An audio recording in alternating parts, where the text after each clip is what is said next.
దేవునికి స్తోత్రం కలుగును గాక. మనము మరి పరిశుద్ధాత్మ దేవుని గురించి, ఆయన పరిచర్య, ఆయన వరాల గురించి, తర్వాత ఆహ్, తర్వాత అనేక విషయాలు పరిశుద్ధాత్మ బాప్తిస్మం అంటే ఏంటో చూసాము. పరిశుద్ధాత్మ చేత నింపబడడం అంటే చాలా డిఫికల్ట్ టాపిక్స్ ఇవి చెప్పాలంటే. చాలామంది దీన్ని ఆహ్, మరి రాంగ్‌గా అర్థం చేసుకునే టాపిక్స్ కూడా. సంఘంలో వేరు వేరు శాఖలుగా మరి సంఘము విడిపోవటానికి కూడా ఆ, ఈ యొక్క కారణాలే అన్నమాట. దేవుని కృపలో మరి వాక్య వెలుగులో మనము ఇంతవరకు ఆయన సహాయంతో మనం ముందుకు వచ్చాం. మరి పరిశుద్ధాత్మ యొక్క వరాల గురించి మనము నేర్చుకుంటూ వచ్చాం. పౌలు పేతురు పెంతెకొస్తు దినమున మరి ప్రసంగించినప్పుడు మనం చూస్తాం కదా. పేతురు అంటాడు, మీరు మారు మనస్సు పొంది యేసునందు విశ్వాసం ఉంచి బాప్తిస్మము పొందండి, అప్పుడు పరిశుద్ధాత్మ అనే వరము మీరు పొందుకుంటారు అనేసి అంటాడు. సో ఆ పరిశుద్ధాత్మని ఒక వరముగా ఆ, పేతురు మాట్లాడతాడు. అది ఫాదర్స్ ప్రామిస్ కింద మనం చూసాం. నా తండ్రి అనుగ్రహించిన వాగ్దానం అని యేసుప్రభు వారు అంటారు. నేను వేరొక ఆదరణకర్తను మీకు ఇస్తాను. సో వాట్ హ్యాపెండ్ అంటే on the day of Pentecost పరిశుద్ధాత్మ దేవుడు సంఘం మీదకి, అంటే మనందరి మీదకి, మనలో ఉండటానికి, మీలో ఉండును, మీతో ఉండును. సో ఆ ప్రాఫెసీ ఫుల్ఫిల్మెంట్ని మనం చూసాం. ద ఫస్ట్ ఆస్పెక్ట్ ఏంటంటే the Holi spirit God is given to us the church as a gift. ఆయనే ఒక అద్భుతమైన వరం. రక్షణ ఎంత గొప్ప వరమో, రక్షణ ఉచితంగా మనకి అనుగ్రహించబడింది విశ్వాసము ద్వారా. అలాగే అదే విశ్వాసం వేస్తున్న విశ్వాసం ఉంచడం ద్వారా పరిశుద్ధాత్మను కూడా మనము ఒక వరముగా పొందుకున్నాము. ఇది ఆయన ఏం చేస్తాడంటే మనల్ని ఆ, ముద్రించి సీల్ చేసి మనలో నివసించి తర్వాత ఆత్మ ఫలమును మనలో ప్రొడ్యూస్ చేసి యేసుక్రీస్తు వారి యొక్క ఆధిపత్యంలోనికి తీసుకొని వచ్చి యేసు శరీరంలో మనల్ని ఒక భాగముగా చేసి దాన్ని ఏమంటామంటే baptism into the body of Christ చేసినాక ఆయన మనల్ని దినదినము కూడా ఈ ఆత్మ కలిగించే జీవమును నింపుతూ రోమ 8లో చూస్తాం. The law of the spirit that produces life అనేసి, జీవమునిచ్చు ఆత్మ నియమము. సో పరిశుద్ధాత్మ దేవుడు ఎందుకు ఇవ్వబడ్డాడయ్యా అంటే ప్రాముఖ్యంగా ఆ, జీవమునివ్వటానికి. అర్థమవుతుందా? That is the primary goal అనమాట. సో నిత్య జీవమును, చాలామంది నిత్య జీవం అంటే ఒక ప్లేస్ అనుకుంటారు, పరలోకంకి వెళ్ళటం అనుకుంటారు. No, that is much beyond, much greater than a place. పరలోకంకి వెళ్ళటం కాదు, భూమి మీద ఉండగానే ఆ యొక్క నిత్య జీవమును, అంటే పరలోకపు లైఫ్ స్టైల్ అది. Okay, the life of holy spirit అది. అది యేసుక్రీస్తు వారి యొక్క జీవం. అది యేసుక్రీస్తు వారు ఎలా జీవించారో అలా అది ఇవ్వటానికి. దీన్నే ప్రోగ్రెసివ్ శాంక్టిఫికేషన్ అంటాం. అంటే రక్షించబడిన మనం, నీతిమంతులుగా తీర్చబడ్డ మనము ఇప్పుడు డే బై డే పరిశుద్ధాత్మలో పరిశుద్ధాత్మలో జీవిస్తూ, ఆయనతో నడిపించబడుతూ, ఆయన ద్వారా పరిశుద్ధపరచబడుతూ, ఆయన గైడెన్స్లో డే మనం ముందుకెళ్తూ ఉంటాం. Day you are becoming like Christ అనమాట. సో ఇదంతా ఈజీగా జరిగే ప్రక్రియ ఏమి కాదు. ఇది ఇరుకైన మార్గంలో ప్రభు అంటాడు, నేనే ఏమంటాము, ద్వారమును మార్గము కూడా. వే ఎంత నేరోనో, డోర్ ఎంత నేరోనో, వే కూడా నేరోనే. ఓకే, అంటే లోక మర్యాద చొప్పున మనం ఉండము. హోలీ స్పిరిట్ గైడెన్స్ అంతా కూడా వాక్యము ప్రకారము ఆ, ఆయన నడిపిస్తాడు. So we will be led by the spirit. So ఆయన క్రీస్తు ఆధిపత్యం కిందకి, తండ్రి చిత్తమును సంపూర్ణంగా నెరవేర్చడానికి మనల్ని హంబుల్ చేస్తూ, మనల్ని పరిశుద్ధపరుస్తూ ఆయన మహిమలోనికి తీసుకెళ్తాడు. గ్రేటర్ గ్లోరీలోనికి తీసుకెళ్ళటము. ఆత్మ ఎక్కడ ఉండునో అక్కడ స్వాతంత్రం ఉండను. ఆయన పేరే సత్యస్వరూపయోగు ఆత్మ. Holy spirit God leads us into all the truth. One level of truth నుంచి ఇంకొక లెవెల్ ఆఫ్ ట్రూత్లోనికి. ట్రూత్లో మనం ఎదిగే కొద్దీ లిబర్టీలో ఎదుగుతాం, ఫ్రీడంలో ఎదుగుతాం. అర్థమవుతుందా? స్వాతంత్రం లేదు, మోర్ ఫ్రీడమ్ వస్తుంది మనకి. సో ఆయన ఏం చేస్తాడు? He also kills the deeds of the flesh. శరీర కార్యములను ఆయన దినదినం కూడా చంపుతాడు. పరిశుద్ధాత్మ ద్వారా మాత్రమే శరీరము డీల్. అందుకు primarily that is the reason why we have been given his gift of the Holi Spirit. అయితే ఆయన ఆ, ఇంకా చాలా వాస్ట్ ఏమంటాము వర్క్స్ చేస్తారండి. ఆయన పనులు చాలా అద్భుతమైన పనులు ఉన్నాయి బైబిల్లో. అవి సరిపోద్ది మనం మాట్లాడుకుంటే. అయితే that is how the Satan is deceiving the church. పరిశుద్ధాత్మ దేవుని కార్యములు అనగానే ఆ, కొన్నిటికి లిమిట్ చేసి ఆయన అవమానపరచడం బేసికల్గా. చూడు, కొన్ని రకాల సంఘాల్లో మీరు పరిశుద్ధాత్మను పొందుకున్నారా అనేసి అంటారు. లేకపోతే దానికి సైన్ ఏంటంటే ఆ, నువ్వు భాషల్లో మాట్లాడుతున్నావా అనేసి. సో దాన్ని అంటే పరిశుద్ధాత్మని ఒక ఒక ఒక ఒక చిన్న వరంతో ముడిపెట్టి దాంతో అక్కడ కన్ఫైన్ చేయటం, అది యాక్చువల్గా ఆయన్ని దుఃఖపరచడం, అవమానపరచడమే. ఎందుకంటే ఆయన పని చాలా వాస్ట్ అనమాట. చాలా గొప్ప కార్యాలు చేస్తారు ఆయన. This is the era of the Holi Spirit. Okay. ఆ, అయితే అయితే వరముల గురించి నేర్చుకోవాలి. వరముల గురించి కూడా మనము ఖచ్చితంగా మనము ఏమంటాము నేర్చుకోవాలి, తెలుసుకోవాలి. మీరు అనవేర్గా ఉండొద్దు, ఇగ్నోరెంట్గా ఉండొద్దు అని పౌలు క్లియర్గా మాట్లాడతాడు. So every gift is a good and perfect, అందులో అనుమానం ఏమీ లేదు. పరిశుద్ధాత్మ వరాలు అవి శ్రేష్టమైనవి, పరిపూర్ణమైనవి, అవి మనకి అవసరం కూడా. మన పోయిన క్లాస్లో, పోయిన ఆదివారము we have seen the various gifts of the Holi Spirit. At least 19 gifts and offices అంటాం, ఆర్ గ్రేసెస్. చాలామంది పరిశుద్ధాత్మ వరం అనగానే 9 వరాలకు కన్ఫైన్ అయిపోతారు. No, there are even more greater number of gifts. మనం అబ్జర్వ్ చేసిన ఆ కాలంలో పౌలు అబ్జర్వ్ చేసే సంఘాల్లో ఆయన ఎన్లిస్ట్ చేసిన వరాలు ఇవి సరిపోతాయి. ఒకవేళ దేవుడు ఇంకా ఎక్కువగా ఇవ్వాలనుకుని ఇవ్వగలడు కూడా ఆయన. ఇవి సరిపోయేవి. అయితే దీన్ని అర్థం చేసుకోవడానికి మెచ్యూరిటీ కావాలి. అందుకే ఈ కాంటెక్స్ట్లోనే పౌలు అంటున్నాడు, మీరు చిన్న పిల్లల వల్లే ఉండొద్దు, వాళ్ళని పోలి నడుచుకోవద్దు. Gifts are not to display. Gifts are, చిన్నపిల్లలు చూడండి, వాళ్ళకి ఎవరైనా మనం ఎవరింటికి వెళ్ళామనుకుంటే వాళ్ళ ఇంట్లో చిన్నపిల్లలు ఉంటే వాడు లోపల నుంచి బొమ్మలు తెచ్చి చూపిస్తూ ఉంటాడు. ఇదిగో ఇది నా కారు బొమ్మ ఉంది, నాకు హెలికాప్టర్ బొమ్మ ఉందని. పిల్లల యొక్క స్వభావం ఏంటంటే దే ఆల్వేస్ షో. ఓకే, వాళ్ళు ఎగ్జిబిట్ చేయటానికి. మనము if you are exhibiting something, if you are ఏమంటాము డిస్ప్లేయింగ్, షో ఆఫ్ చేస్తున్నాము ఏదైనా అని అనుకుంటే మనం ఇంకా పసిపిల్లల్ని పోలి ఉన్నామని బైబిల్ సెలవిస్తుంది. పౌలు అంటాడు, నేను ఒకప్పుడు పిల్లల్లా బిహేవ్ చేశాను, ఇప్పుడు నేను పిల్లవాళ్ళగా లేను నేను అంటాడు. మెచ్యూరిటీలోనికి రావాలి. Gifts are effective, wonderful tools. అవి ఆ టూల్స్ని సంఘ క్షేమాభివృద్ధి కొరకు మనము వాడుకోవాలి. కానీ పర్సనల్ ఏమంటాం ఎగ్జిబిషన్ కోసము, ఫర్ ద సెల్ఫిష్ రీజన్స్ కోసం ఎప్పుడూ కూడా వాడద్దు. గిఫ్ట్స్ని వాడి మనం స్పిరిచువల్గా కనపరుచుకోవడానికి ఎప్పటికీ కాదు.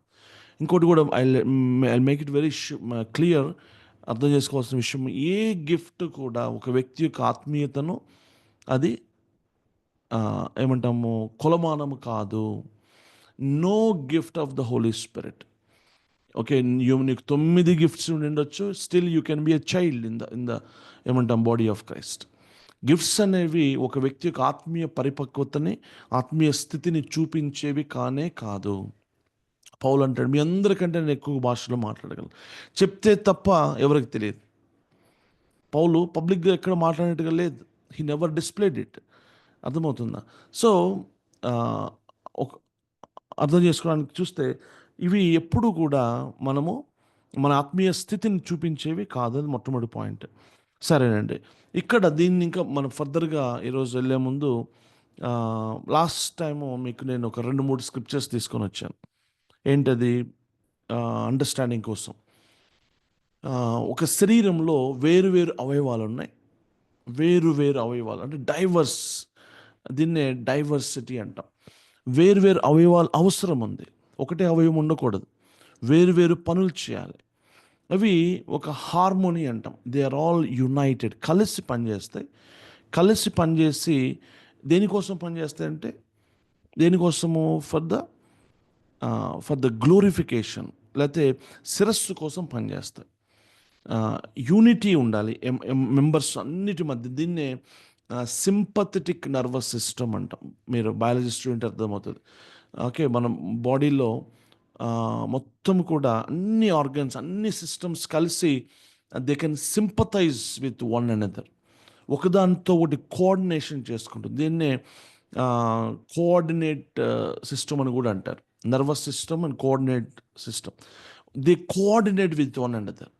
ఒక వ్యక్తి పరిగెడుతున్నప్పుడు ద హోల్ సెల్, బాడీలో అన్ని సెల్స్ కూడా దే వర్క్ టుగెదర్ అనమాట, ఇన్ హార్మనీ, యునైట్ అయ్యి ఆ గోల్ని రీచ్ అవ్వాలి అని పనిచేస్తాయి. Okay, so though they are diversed, they have unity among themselves. జనరల్గా డైవర్స్డ్గా ఉన్నప్పుడు డివిజన్స్ వస్తాయి. డివిజన్స్ ఎందుకు వస్తాయంటే మెచ్యూరిటీ లేనప్పుడు వస్తాయి. అర్థమవుతుంది? ఇక్కడే చాలా ఇంపార్టెంట్, మనకి అండర్స్టాండింగ్ కావాలి, మెచ్యూరిటీ కావాలి, క్రీస్తు మనస్సు నాకు కావాలి. ఇది క్రీస్తు కొరకు, సంఘ క్షేమాభివృద్ధి కొరకు అని అర్థం చేసుకోవాలి. అందుకే మనం ఆలోచిస్తూ వచ్చాం, ఒక వ్యక్తి యొక్క మెచ్యూరిటీ, ఒక వ్యక్తి ఇతను మెచ్యూర్డ్ లేకపోతే కొంచెము ఎదిగిన వ్యక్తి అని నాకు ఎలా తెలుసా? ఓన్లీ ఎదిగిన వ్యక్తులు మాత్రమే సంఘం గురించి ఆలోచిస్తారు. ఎదిగిన వ్యక్తులు మాత్రమే బాడీ ఆఫ్ క్రైస్ట్ గురించి థింక్ చేస్తారు. పిల్లలు ఇంటి గురించి ఆలోచించారు. చూడండి, మీ ఇంట్లో చిన్న పిల్లలు ఉన్నారు. వాళ్ళు పప్పా ఏం చేస్తున్నాడు, పప్పాకి పాపం డబ్బులు ఎలా వస్తున్నాయి, వాళ్ళు ఎంత కష్టపడుతున్నారు, they never think of that. చిన్నపిల్లలు ఎప్పుడు వాళ్ళకి టాయ్స్, వాళ్ళకి కావాల్సినవి వాళ్ళు చూసుకుంటారు తప్ప దే నాట్ గ్రోన్ అప్. అదే ఒక ఎదిగిన కుమారుడు ఆలోచిస్తాడు, ఏదైనా ఒకటి ఖర్చు పెట్టాలంటే అమ్మో పాప వాళ్ళకి బర్డెన్ అయిద్దేమో, వాళ్ళ అంటే ఇంటి గురించి ఆలోచన మొదలవుతుంది, బాధ్యత మొదలవుతుంది. సంఘక్షేమం కొరకు, స్వార్థ కొరకు బాధ్యత కలిగి ఉంటారు మెచ్యూర్డ్ పీపుల్. లేకపోతే ఏముంటుందో తెలుసా? సెల్ఫిష్నెస్ ఉంటుంది. నేను, నా ఇల్లు, నా పిల్లలు, నేను క్షేమంగా ఉన్నాము చాలు. సో ఆత్మ వరాలను ఎందుకు దేవుడు అనుగ్రహించాడు, ఎవరికి అనుగ్రహించాడంటే మెచ్యూర్డ్ పీపుల్ దాన్ని ఎఫెక్టివ్గా సంఘ క్షేమాభివృద్ధి కొరకు వాడతారని ఇచ్చాడు దేవుడు. వేరే ఉద్దేశం కాదు. మనం చాలా రాంగ్గా వెళ్ళకూడదు. అందుకే చాలా విస్టమ్ కావాలి, మెచ్యూరిటీ కావాలి కదా. కన్ను మొత్తం బాడీ అంతా కన్ను అయితే ప్రయోజనం ఏంటి? చేతితో నువ్వు కన్ను కాదు కనుక నువ్వు నాకు సంబంధం లేదు అనకూడదు. Every single member in the body of Christ is equally important. They are very much important. కొన్ని ప్రజెంటబుల్ ఉంటాయి, కొన్ని ప్రజెంటబుల్గా ఉండవు, కొన్ని సిక్కడ్గా ఉంటాయి కనపడకుండా. Still they are very much important, they are vital. వాటిని కూడా దేవుడు చక్కగా అలంకరించాడు.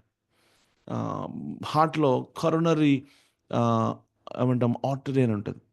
హార్ట్ డిసీజెస్ ఎలా వస్తుంది తెలుసా? ఆ కరోనరీ వెస్సల్ పూడిపోయింది, ఇంత చిన్నగా ఉంటుంది అది, మన హెయిర్ అంత, లేకపోతే ఒక చిన్న సన్నగా ఉంటుంది. దాంతోనే ఒక వ్యక్తి చనిపోతాడు. అది కనుక పూడిపోయింది అనుకోండి, ఇంత పెద్ద బాడీ ఫినిష్. దాని అసలు అది ఇన్సిగ్నిఫికెంట్గా కనపడదు, ఎవరికి కనపడడం కనపడదు. ఓన్లీ అది దాని గురించి కొద్ది మందికి తెలుస్తుంది. బ్రదర్ అనిల్, డాక్టర్ అనిల్, వీళ్ళకి తప్ప మనకు తెలియదు చాలామందికి. ఓకే, సో ఏంటి అంత important? Every member is very important in the church, they have their roles. ఇది మనం చూసాం కదా. ఈరోజు అంటే డైవర్సిటీ, యూనిటీ చూస్తూ we should be more wise and matured in using. దీన్ని ఏమంటామంటే పరిశుద్ధాత్మ యొక్క అడ్మినిస్ట్రేషన్ అని అనొచ్చు. దీన్ని government of the Holi Spirit అనొచ్చు. పబ్లిక్ వర్షిప్లో, సంఘంలో పరిశుద్ధాత్మ యొక్క నడిపింపు చాలా ఇంపార్టెంట్. ఆయన ఒక క్రమముగాను అందరికీ క్షేమాభివృద్ధి కలిగేలాగా ఆర్డర్లో ఆయన ప్రభుత్వం ఉండాలి. We have seen the gift of the Holi Spirit, పరిశుద్ధ కృపావరాలు చూసాము, గిఫ్ట్స్ ఆఫ్ ద స్పిరిట్ చూస్తూ పరిశుద్ధాత్మ యొక్క కార్యాలు ఇవి, పరిశుద్ధాత్మ నింపుదల, బ్యాప్టిజమ్స్, ఇవన్నీ చూస్తున్న తర్వాత దీన్ని ఏమంటామంటే government of the Holi Spirit అనేది చాలా ఇంపార్టెంట్. గవర్నమెంట్ ఒక సిస్టమాటిక్ వేలో ఆయన ప్రభుత్వం సంఘంలో ఎలాగా ఆపరేట్ అవుతుంది, ఆయన ఎలా పనిచేస్తాడు, చాలా క్రమంగా, మర్యాదగా, సమాధానకరంగా, ఆ, ఘనంగా, దేవునికి మహిమకరంగా, క్షేమాభివృద్ధి కలుగ చేసేలాగా పరిశుద్ధాత్మ దేవుడు అడ్మినిస్ట్రేషన్ ఉంటుంది అనమాట. ఇన్ యూజింగ్ ద గిఫ్ట్స్ ఒక సంఘము ఆ, ఎలాగా రన్ అవుతుంది అనేది చాలా చాలా ఇంపార్టెంట్ అనమాట. ఓకే, ఇందులో పౌలు మాట్లాడుతున్న మీరు 12 నుంచి మొదలు పెడతాడు, 12, 13, 14 అధ్యాయాల్లో. పౌలు 14 అధ్యాయం వచ్చేసరికి 12లో he talks about various gifts of the Holi spirit. మరి దాన్ని ఆ, ప్రేమతో మాట్లాడుతూ, ప్రేమని మీరు ప్రేమకై ప్రయాసపడండి అని చెప్తూ, ఎర్నెస్ట్గా మీరు గిఫ్ట్స్ని సీక్ చేయండి.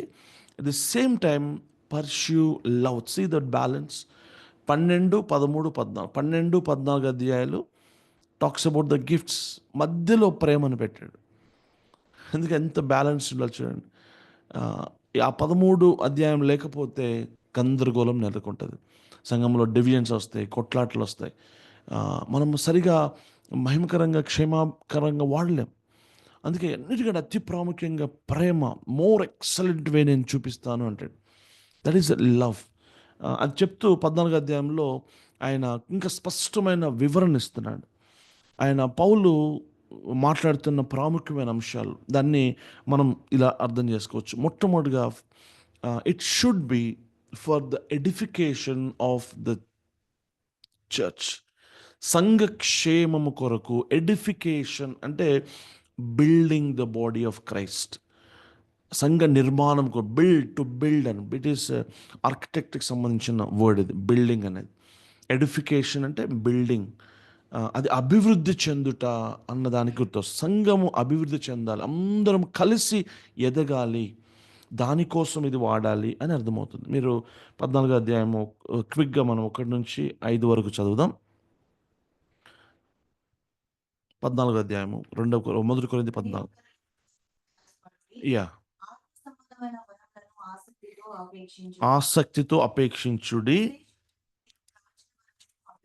విశేషముగా మీరు ప్రవచన వరమును అపేక్షించుండి.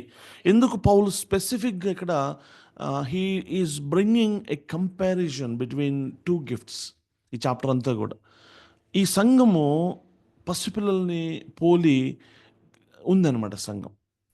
మీరు మొదటి అధ్యాయంలో చూస్తారు, మీరు ఏ కృపావర విషయంలో కూడా వీరికి ఏమంటాము కొదువ లేదంట.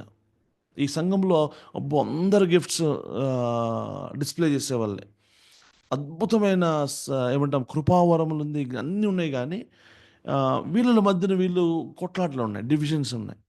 అసలు మీరు గమనించారు, ఈ సంఘంలో ఉన్నన్ని లొసుగులు లేదా షార్ట్ కమ్స్ ఏ సంఘంలో కూడా లేవు. చూడండి, ప్రేమ గురించి రాయాల్సి వచ్చింది. అన్ని జనుల్లో కూడా లేని భయంకరమైన పాపం ఈ సంఘంలో కనపడుతుంది. స్త్రీ ముసుగు గురించి మాట్లాడుతున్నాడు, చాలా క్లియర్గా చెప్తున్నాడు. అన్రైచియస్, మీరు బీ కేర్ఫుల్, అన్రైచియస్ పీపుల్, విగ్రహారాధికులు, వ్యభిచారులు, వీళ్ళందరూ పరలోక రాజ్యానికి వెళ్ళరు. చాలా కఠినంగా వీళ్ళతో మాట్లాడాల్సి వస్తుంది. డివిజన్స్ ఉన్నాయి మీలో, but having every gift of the Holi spirit. అందుకే చెప్తా ఉన్నా, okay, all these gifts they will never show their maturity, spiritual స్టాండర్డ్ని, స్పిరిచువల్ స్టేటస్ని అవేమి ఏమంటే కొలమానం కాదు అని అర్థం చేసుకోవాలి. అయితే ఎందుకు ఈ విషయాలు వీళ్ళకి చెప్పాల్సి వస్తుంది అంటే, వీళ్ళకి ఏముందంటే నా గిఫ్ట్ గొప్పది, నా గిఫ్ట్ గొప్పది అని వాళ్ళు ఫీల్ అవుతున్నారు. అర్థమవుతుందా? ఆ, అంటే భాషలు వరం వచ్చిన వాళ్ళేమో, వాళ్ళు సంఘంలో భాషలు మాట్లాడుకుంటూ పోతే, ప్రవచనం వచ్చిన ప్రవచనం చెప్పుకుంటూ పోతే, ఇంకోటి చేసుకుంటే అంత గందరగోళ పరిస్థితి నెలకొంది సంఘంలో. పౌలు క్లారిఫై చేయాల్సి వస్తుంది. ఇది అర్థం చేసుకోవడానికి మనం కూడా చాలా ఆనెస్ట్గా, ట్రూత్ఫుల్గా వాక్యమును యాజ్ ఇట్ ఈస్గా అర్థం చేసుకోవడానికి ప్రయత్నం చేయాలి. ప్రైడ్, ప్రెజుడిస్కి సంబంధం మన జీవితాల్లో తావు ఉండకూడదు. ఓకే, దురభిమానం ఉండకూడదు, నేను అనుకున్నదే కరెక్ట్ అనుకోకూడదు. You must be open to receive the truth. సత్యమును స్వీకరించడానికి సిద్ధంగా ఉండాలి. ఎన్నో సార్లు నేను కూడా ఈ ఇయర్స్లో, మోర్ దెన్ 2 డికేడ్స్ ఆఫ్ మా క్రిస్టియన్ లైఫ్లో ఎన్నోసార్లు తప్పుడు సిద్ధాంతాలు తెలుసుకొని, నేర్చుకొని, పడిపోయి, మరలా అది కాదని, మళ్ళా వచ్చి మళ్ళా వచ్చి వెళ్ళి ఇలా ఎన్నో జరిగాయి. ఓకే. ఎన్నెన్నో రాంగ్ థింగ్స్ వచ్చాయి లైఫ్‌లో. రాంగ్ డినామినేషన్స్ దగ్గరికి వెళ్ళటము. వాళ్ళు చెప్పిందల్లా వినటం. చూడండి పసిపిల్లల్లాగా ఉంటాం మనం చిన్నప్పుడు. అందుకే మీరు పసిపిల్లల వలె ఉండక అనేసి రాస్తాడు ఎఫెసు పత్రికలో. టాస్డ్ అంటే to every wind of doctrine. ఈ గాలి ఎటు కొడితే అటు పోయే పరిస్థితి ఉంటుంది ఇనిషియల్‌గా. కానీ ఏమో వాళ్ళు గ్రాడ్యువల్‌గా మనం నేర్చుకోవాలి. ఓకే. సత్యమును ప్రేమించే మనస్సు మనకు ఉండాలి. ప్రీ ఆక్యుపైడ్ మైండ్ సెట్ ఉండకూడదు. ఇవి నేను మీకు ముందుగానే చెప్తున్నా. సో, ఏమంటున్నాడు ఇక్కడ? క్లారిటీ ఇస్తున్నాడు. చూడండి 14వ అధ్యాయం మొదటి వచనం నుంచి ఆహ్, ఏమంటున్నాడు? ఆత్మ సంబంధమైన వరములను ఆసక్తితో అపేక్షించండి, మంచిదే, తప్పేం లేదు. You may receive every gift ఉన్నా తప్పలేదు. ప్రభువా నాకు అన్ని గిఫ్ట్స్ ఇవ్వండి అడగొచ్చు, తప్పేం లేదు. అయితే ఇక్కడ he is putting one gift above other gifts. మిగతా వాటికంటే శ్రేష్టమైనది ఆ, ఏదో చెప్తున్నాడు. కాస్త మీరు వైజ్గా ఉండండి, ఎర్నెస్ట్గా వెతకండి. కానీ దేన్ని వెతకమంటున్నాడు? ఏం కోరుకో ఏం అడగమంటున్నాడు దేవుణ్ణి? ప్రవచన వరమును ప్రవచన వరమును అపేక్షించండి అంటున్నాడు. ఒకవేళ నిజంగా మీరు ఏమన్నా వెతకాలి అనుకుంటే first priority give it to the gift of prophecy అంటున్నాడు. అరే అదేంటి, అవునా? ఎందుకో చెప్తున్నాడు. అప్పుడు ఆయన హీఈస్ బ్రింగింగ్ ఈ comparison between the gift of prophecy and gift of tongues. తన దృష్టిలో వద్దు తక్కువ అని కాదు ఇక్కడ ఉద్దేశం. రిలేటివ్గా మాట్లాడుతున్నాడు. ఏమంటున్నాడు? ఎందుకనగా సీక్ సమ్ డిఫరెన్సెస్ ఇక్కడ తీసుకొస్తూ ఏమంటున్నాడంటే, ఫస్ట్ది ప్రాఫెసీ స్పీక్స్ టు మెన్. ఎందుకనగా భాషతో మనుషులతో కాదు, దేవునితో మాట్లాడుచున్నాడు. మనుషుడు ఎవడును గ్రహింపడు కానీ వాడు ఆత్మ వలన మర్మములను పలుకుచున్నాడు. 3వ వచనం, క్షేమాభివృద్ధియు హెచ్చరికయు ఆదరణయు కలుగునట్లు ప్రవచించువాడు మనుషులతో మాట్లాడుచున్నాడు. చూడండి, primarily the gifts are given for the edification of the church. సంఘ క్షేమాభివృద్ధిలో టంగ్స్ కంటే ప్రాఫెసీ ఒక మెట్టు ఎక్కువ ఉంది. ప్రాఫెసీ ఎక్కువ యూస్ఫుల్గా ఉంది. కాబట్టి మీరు ప్రాఫెసీని సీక్ చేయమంటున్నాడు. ఓకే. నేను చూడండి, నా సొంత మాటలు ఒక్కటి కూడా నేను పలకట్లేదు. బైబిల్లో ఉన్నది ఉన్నట్టుగా నేను మాట్లాడుతున్నా, చదువుతున్నా. ఓకేనా? సో ఇక్కడ చూడండి 14వ అధ్యాయము 10వ వచనం చూడండి. 10 చూస్తే, లోకమందు ఎన్నో విధములకు భాషలున్నను వాటిల్లో ఒక్కటైనను స్పష్టము కానిదై ఉండదు. టంగ్స్ గురించి ఈ చాప్టర్ మొత్తం కూడా he's talking about the difference between tongues and gift of prophecy. రెండింటి గురించి ఆయన స్పష్టమైన ఎక్స్క్లూసివ్ చాప్టర్ ఇది. ఓకే. రెండింటి గురించి మాట్లాడుతూ యాక్చువల్లీ తను ఆ, ఏం చేస్తాడంటే he's putting the gift of prophecy above the gift of tongues. ఎందుకో రీజన్ చెప్తూ ఏమంటున్నాడు తెలుసా? 10-11 చూడండి. ఆ, స్పష్టమై ఉండదు. మాటల అర్థము నాకు తెలియకుండిన ఎడల మాటలాడువానికి నేను పరదేశిగా ఉండను, మాటలాడువాడు నాకును పరదేశిగా ఉండను. ఒక సంఘంలో ఒకడు భాషలో మాట్లాడుతూ ఉండటం ద్వారా ఒక్కడే సంఘంలో ఎవ్వరికి ఎడిఫికేషన్ జరగట్లా. ఎందుకంటే వాడికి అది అర్థం కావట్లేదు. అదే ప్రవచనము పలుకువాడు, ప్రవచనం నోన్ లాంగ్వేజ్లో ఉంటుంది. ప్రవచనం అంటే దేవుడు దైవావేశముతో వారు రిసీవ్ చేసుకున్న ఆ యొక్క ఏమంటాము దేవుని యొక్క మాటలను, ఆ యొక్క రెవల్యూషన్ని వీరు సంఘానికి పలుకుతున్నారు. ఇదిగో దేవుడు నాకు ఇలా చెప్తున్నాడు. It's kind of preaching, it's kind of teaching in the known language, Telugu, English, what ever. అప్పుడు వినే ప్రజలకి దేవుడు యొక్క మాటలు అర్థమవుతాయి. అప్పుడు వారికి ఏం పొందుతున్నారు? వారికి ఆదరణ వస్తుంది. ఇంకేమొస్తుంది? హెచ్చరిక అవసరం, హెచ్చరిక వెళ్తుంది. క్షేమాభివృద్ధి, బిల్డింగ్ అనేది ఎడిఫికేషన్ జరగాల్సిన ఒక ఎడిఫికేషన్ జరుగుతుంది. అదే నేను సంఘంలో ఒక వ్యక్తి భాషల్లో మాట్లాడుతూ ఉండగా ఏ ఒక్కరు కూడా మిగతా వాళ్ళు ప్రయోజనము ఆదరణ పొందట్లా, క్షేమాభివృద్ధి పొందట్లా, వాళ్ళకి ఏం అర్థం కావట్లా. ఓకే. అది తెలియాలి, స్పష్టంగా ఉండాలి అని బైబిల్ సెలవిస్తుంది. ఇన్ దిస్ కాంటెక్స్ట్ మొదటి విషయంలో మరి మీరు ప్రొఫెసీని వెతుక్కోండి. దేవుని అడగండి. అందరూ ప్రొఫెసీ చేయొచ్చు, సిస్టర్స్, బ్రదర్స్ అందరూ కూడా. టీచింగ్ కాదు ప్రొఫెసీ అంటే, మీరు తప్పుగా అర్థం చేసుకోవద్దు. Teaching is another gift. అందరూ బయలుదేరి వచ్చి ఇప్పుడు నేను టీచ్ చేస్తాననకూడదు. దట్టు ఈ యొక్క కాంటెక్స్ట్ కూడా నేను చెప్తాను. ఈ సంఘంలో ఆ టైంలో ఈ యొక్క గిఫ్ట్స్ యొక్క వాడుక యొక్క లిమిటేషన్ కూడా మీరు అర్థం చేసుకోవాలి. ఓకే. ఆ కాంటెక్స్ట్ కూడా మనం అర్థం చేసుకోవడానికి మనం బ్రాడ్ మైండ్ కలిగి ఉండాలి. రెండోది చూద్దాం. ప్రొఫెసీ edifies the church, but tongues edifies the speaker. ఎన్నో వచ్చినము 4, 5 వచ్చిన చూడండి.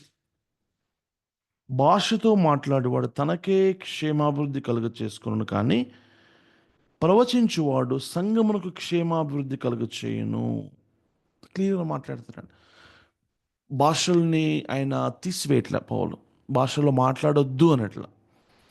భాషలతో మాట్లాడడం ద్వారా ప్రయోజనం ఉంది. ఏంటి ఆ ప్రయోజనము?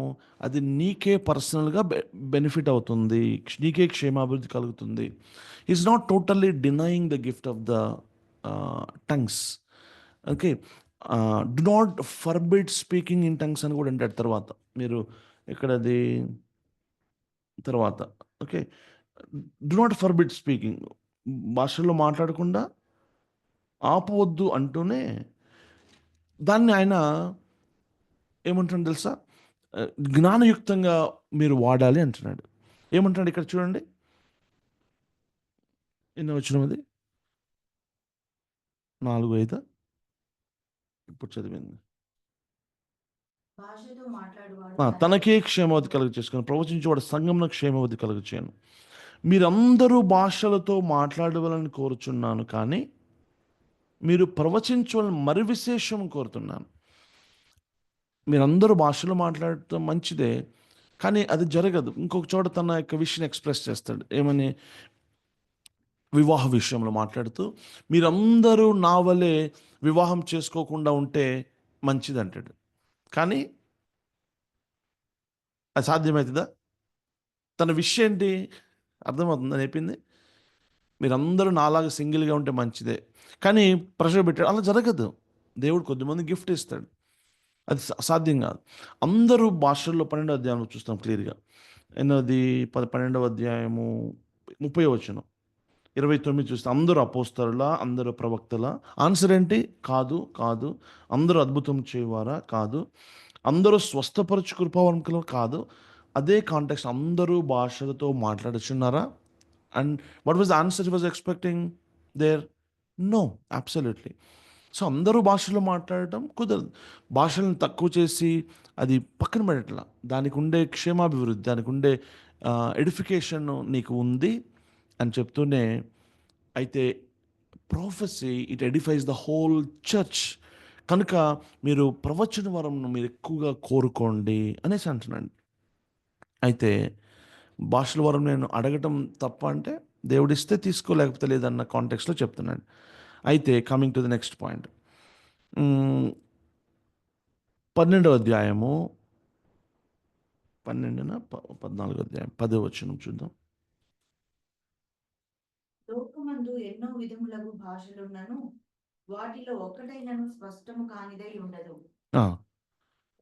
12 చూడండి ఒకసారి. మరి ఒకరికి అద్భుతములు చేయ శక్తి, మరి ఒకరికి నానా విధముల భాషలు. ఇక్కడ చూడండి లాస్ట్ 2. ఒకరికి భాషలో అర్థం చెప్పు శక్తి, భాషలో మాట్లాడే శక్తి. ఇంటర్ప్రిటేషన్ గురించి మాట్లాడుతున్నాడు. భాషల వరము వచ్చిన తర్వాత ఇమ్మీడియట్గా ఇంటర్ప్రిటేషన్ అంటే దానికి అర్థం చెప్పే వరం గురించి కూడా మాట్లాడుతున్నాడు.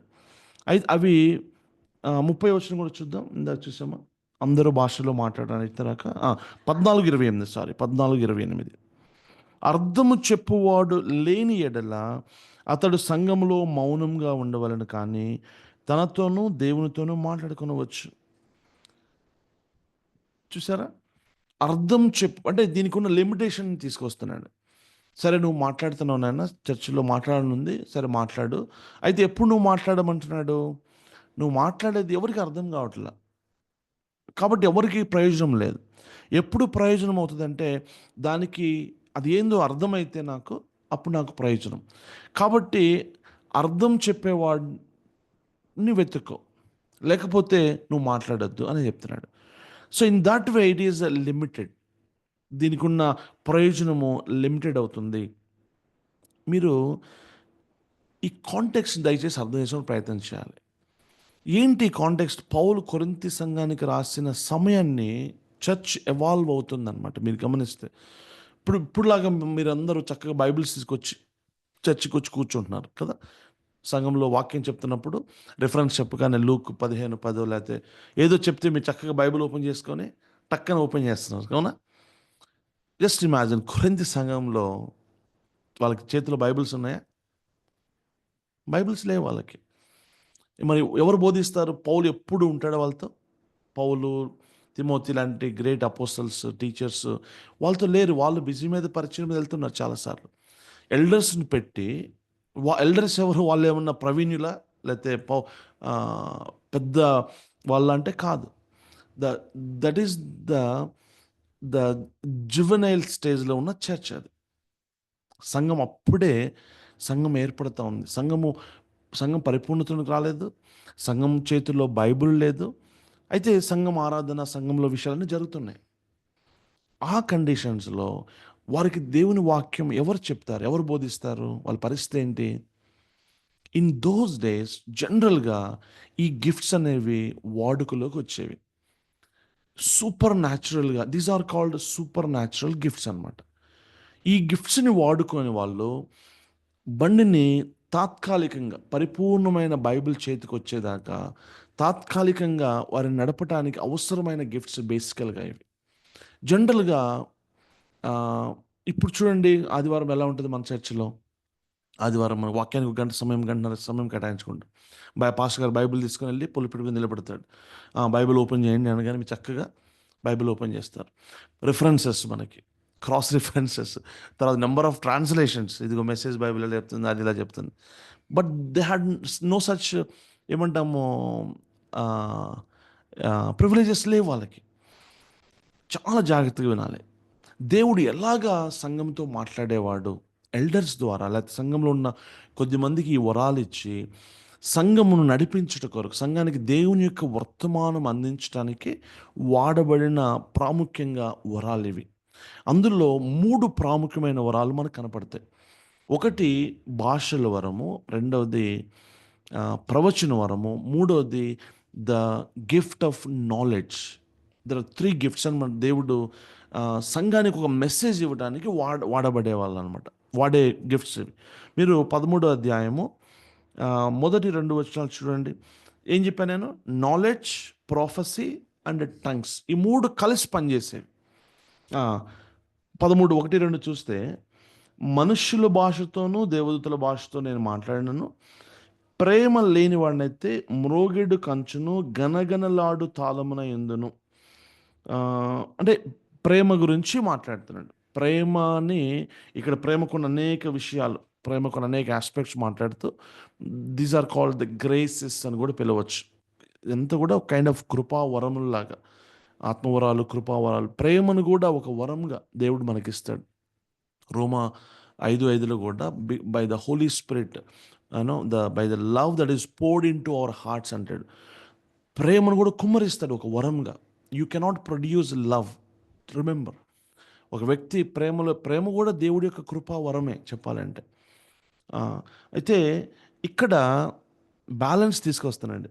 ఇక్కడ 3 విషయాలు ఉన్నాయి చూడండి. మ్రోగెడు కంచు గనగనలాడు తాళంలో ఉండను. ఎప్పుడు ప్రేమ లేకపోతే ఏంటి? భాషలతో మాట్లాడుతుంటే, మనుషుల భాషతోనూ దేవదూతల భాషతోనూ. దీన్ని పౌలు వాడిన విధానం, దీన్ని రిటారికల్ ఎక్స్ప్రెషన్ అంటాం. పౌలు దేం చేస్తాడంటే, మీరు అర్థం చేసుకోండి నేను చెప్పే మాటని, ఏది ప్రాముఖ్యమైనది ఒకసారి చూడండి అని చెప్తూ ఈ యొక్క ఎక్స్ప్రెషన్ ఇస్తున్నాడు. ఫస్ట్ భాషల గురించి మాట్లాడాడు. రెండవది ప్రవచనం గురించి మాట్లాడాడు. రెండవ వచనం చూడండి. ప్రవచించు కృపావరము కలిగి మర్మములన్నీయు జ్ఞానం అంతయు ఎరిగిన వాడనైనను. సాధ్యమేనా? మర్మములన్నీ తెలుస్తాయి ఎవరికన్నా? ఏ వ్యక్తికైనా పౌలుకైనా ద హోల్ మిస్టరీస్ అర్థమవుతాయి ఎవరికైనా? అంటే సపోజ్ ఫర్ ఎగ్జాంపుల్ నా దగ్గర ఇదిగో ఈ మొబైల్ ఉంది. ఈ మొబైల్ ఉంది. కనపట్లేదా? ఓకే. ఇట్లా కనపడుతుంది ఇప్పుడు. ఈ ఈ మొబైల్ ఉంది. ఈ మొబైల్ మీకు నచ్చింది బాగా. ఓకేనా? అన్న ఈ మొబైల్ ఎంతన్నా మీరు నాకు ఇస్తారా అని అనుకో. ఏయ్ నేను ఇవ్వను, ఇది నాకు చాలా ఇష్టం, నాకు చాలా గిఫ్ట్ ఇది. నువ్వు నాకు 1000,00,00,000 ఇచ్చినా నేను ఇది ఇవ్వను అంటా నేను. అంటే అర్థం ఏంటి? నువ్వు 1000,00,00,000 ఉన్నాయి నీ దగ్గర, అసలు ఇస్తాడా ఎవడన్నా 1000,00,00,000? నువ్వు 1000,00,00,000 లేవు, నువ్వు ఇవ్వవు. కానీ నేను ఎందుకు ఆ మాట అన్నా అంటే దిస్ ఈజ్ కాల్డ్ రెటారికల్ ఎక్స్ప్రెషన్ అంటాం. అంటే హైప్ చేయడం అనమాట. నువ్వు అంతా ఇచ్చినా నేను ఇవ్వను. అది జరగదు. నీకు అన్ని మర్మాలు తెలిసినా, అంటే ఎవడికి మర్మాలు తెలియదు. నువ్వు ఈవెన్ దేవదూతల భాషలో మాట్లాడినా వ్యర్థమే. అంటే అసలు మనుషుల భాషలే కాదు నాయన అసలు మాట్లాడాల్సింది. ఇది ఇది మాట్లాడితే చాలు. నువ్వు దేవదూతల్లో మాట్లాడినా ప్రేమ లేకపోతే వ్యర్థమే. అంటే ఏంటంటే ఇంకొకటి కూడా అర్థం చేసుకోవాల్సిన విషయం ఇక్కడ. అపోస్తుల కార్యాల్లో జరిగిన పెంతెకొస్తు దినమున వాళ్ళు మాట్లాడిన భాషలన్నీ మీరు గమనించండి. దేవదూతల భాషలో మాట్లాడారా? లేకపోతే వాళ్ళు ఈ లోకంలో ఉన్న హ్యూమన్ లాంగ్వేజెస్ మాట్లాడారా? గమనించండి. Human languages. They spoke the languages of various nations. వాళ్ళు దేవదూతల భాష మాట్లాడినట్టుగా మనకు కనపడదు. బైబిల్లో దేవదూతలు కూడా మనుషులతో సంభాషించిన సందర్భాలు ఎన్నో ఉన్నాయి. గాబ్రియేలు, మీకాయేలు చూస్తాం. పాత నిబంధనలో యెహోవా దూత వచ్చి మాట్లాడడం చూస్తాం. వాళ్ళు ఏ భాషలో మాట్లాడారు మనుషులతో? ఇప్పుడు దేవదూత వచ్చి తన పరలోకపు భాషతో మాట్లాడితే నీకేం అర్థమైంది? ప్రయోజనం ఉంటుందా నీకేమన్నా? What's the point there? What is the use of speaking unknown tongue? వేరే భాషతో వచ్చి నీతో కమ్యూనికేట్ ఎలా చేయగలను నేను? పౌలు యొక్క మాటల ఎక్స్ప్రెషన్ ఏంటంటే నాన్న, నీవు ఎన్ని భాషలు ఏ భాషతో మాట్లాడినా ప్రేమ లేకపోతే వ్యర్థం అనే ఎక్స్ప్రెషన్, ఆ యొక్క ఎక్స్ప్రెషన్ ఇస్తున్నాను. అలాగే నా ఆస్తంతా అమ్ముకొని ఆ శరీరాన్ని శరీరం కాల్చుకుంటాడు ఎవడైనా? దాని ఉద్దేశం ఏంటంటే నువ్వు 1000,00,00,000 ఇచ్చినా నేను అమ్మను, ఇది నేను నీకు ఇవ్వను అంటే ఏంటి? నీకు నీ దగ్గర 1000,00,00,000 లేవు. అది ఏంటంటే ఒక ఒక ఎక్స్ప్రెషన్ అది. అయితే ఏమంటున్నాడు? 3 గిఫ్ట్స్ మాట్లాడాడు ఫస్ట్ 2 లైన్స్లో. ఒకటి భాషలు, రెండవది ప్రవచనము, మూడవది జ్ఞానము. మర్మములన్నీయు జ్ఞానమంతయు ఎరిగిన వాడనైనను. ఈ 3 గిఫ్ట్స్ ఎందుకు వాడాడు అంటే పౌలు, ఇంకో చోట కూడా చూడండి, 8-11 వరకు అదే అధ్యాయంలో. ప్రేమ శాశ్వత కాలం ఉండను, ప్రవచనములైనను, చూడండి కేర్ఫుల్గా, ప్రవచనమైనను నిరర్ధకమవుతాయి, భాషలైన నిలిచిపోవచ్చు, జ్ఞానమైనను నిరర్ధకమగును. ఈ 3 దే కెన్ బీ డిసపియర్డ్. అవి 3 అవసరం లేదు. అంటే ఆ 3 అంత ప్రాముఖ్యమైనవిగా ఇప్పుడు అవసరం మీకు, కానీ అవి నిరర్ధకం అవ్వచ్చు. అవి అవి అంతగా మీకు పనికి రాకుండా కూడా పోవచ్చు అంటూ ఏంటి 3 సేమ్ 3 గిఫ్ట్స్ వాడుతున్నాడు. ఏంటవి? జ్ఞానం, భాషలు, ప్రవచనము, జ్ఞానము. ఏంటి జ్ఞానము? ఏంటి భాషలు? ఏంటి ప్రవచనము?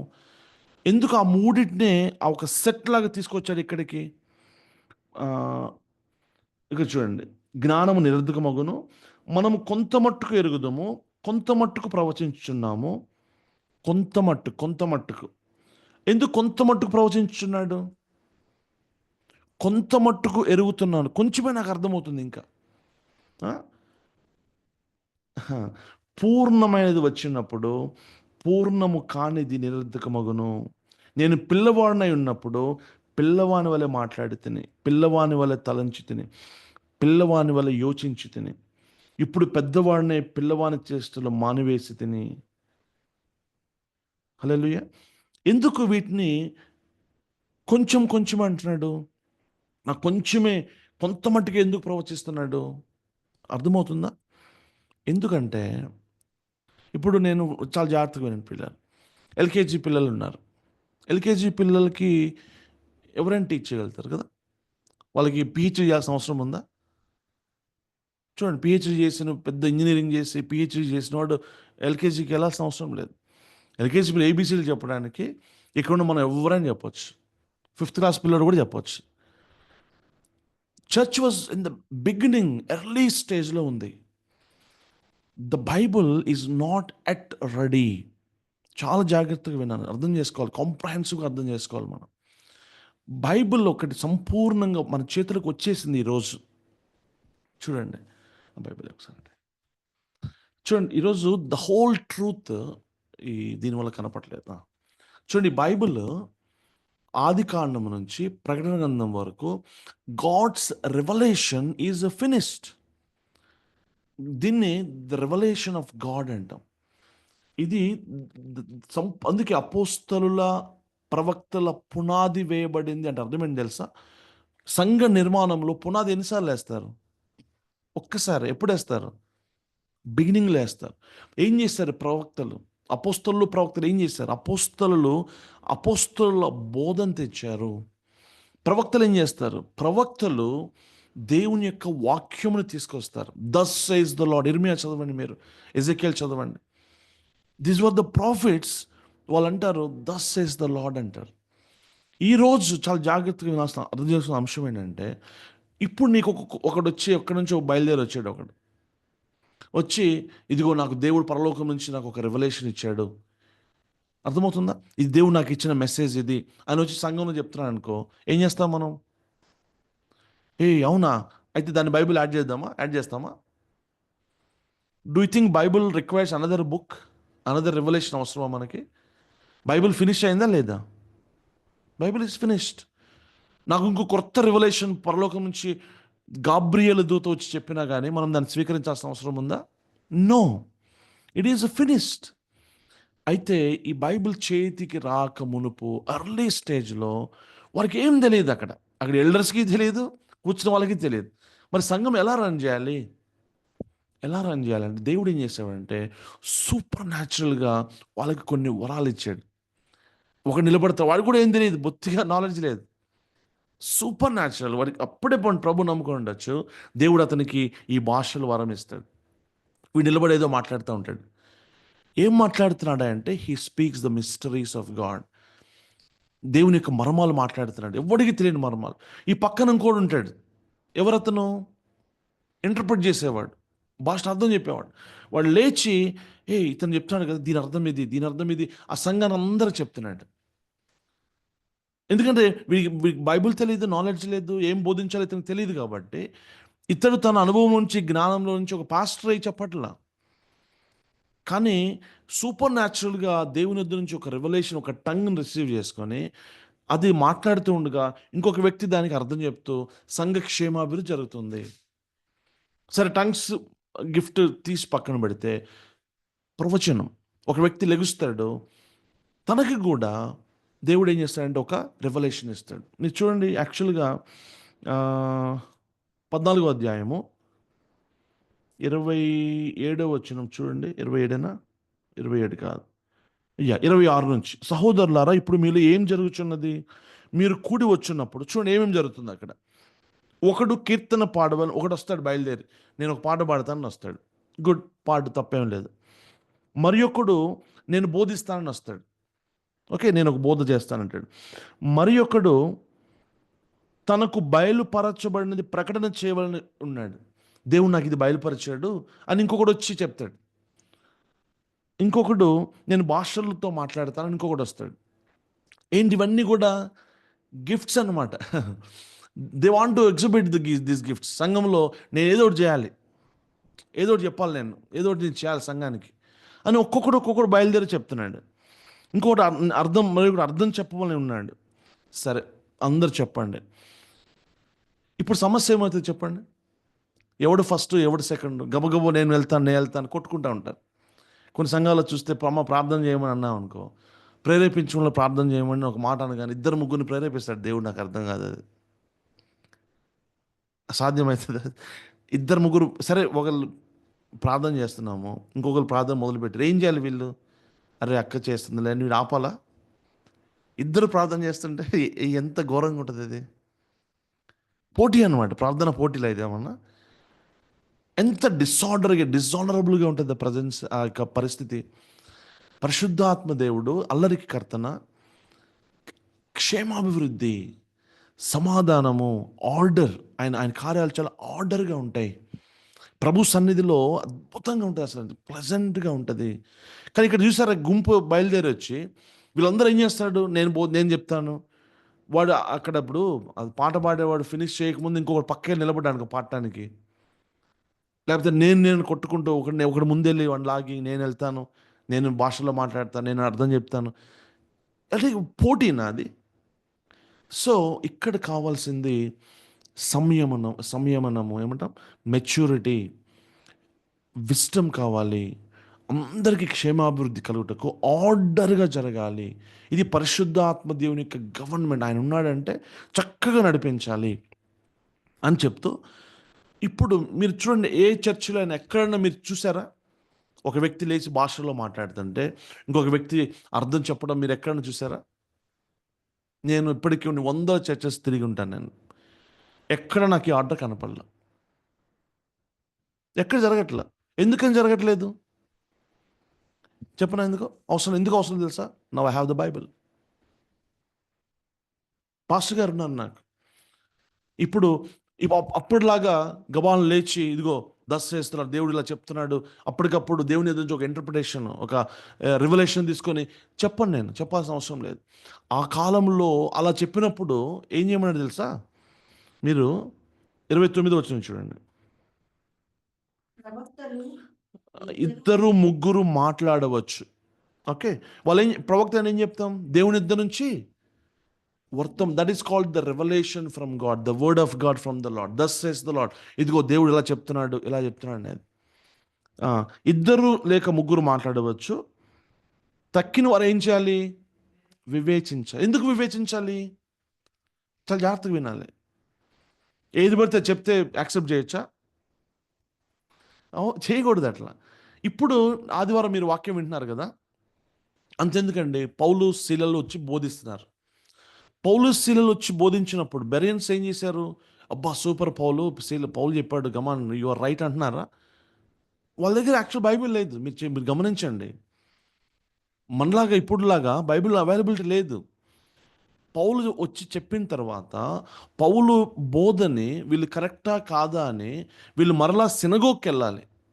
సినగోగ్కి వెళ్ళి పౌలు యొక్క బోధని, ఆ రిఫరెన్సెస్ని పాత నిబంధనలో పోల్చుకొని, అవును ఇతను చెప్పింది కరెక్టే, అతను చెప్పిన రిఫరెన్సెస్ కరెక్ట్గానే ఉన్నాయి అని వాళ్ళు దాన్ని అంగీకరించి నెక్స్ట్ పౌలు శీలను అంగీకరించారు వాళ్ళు.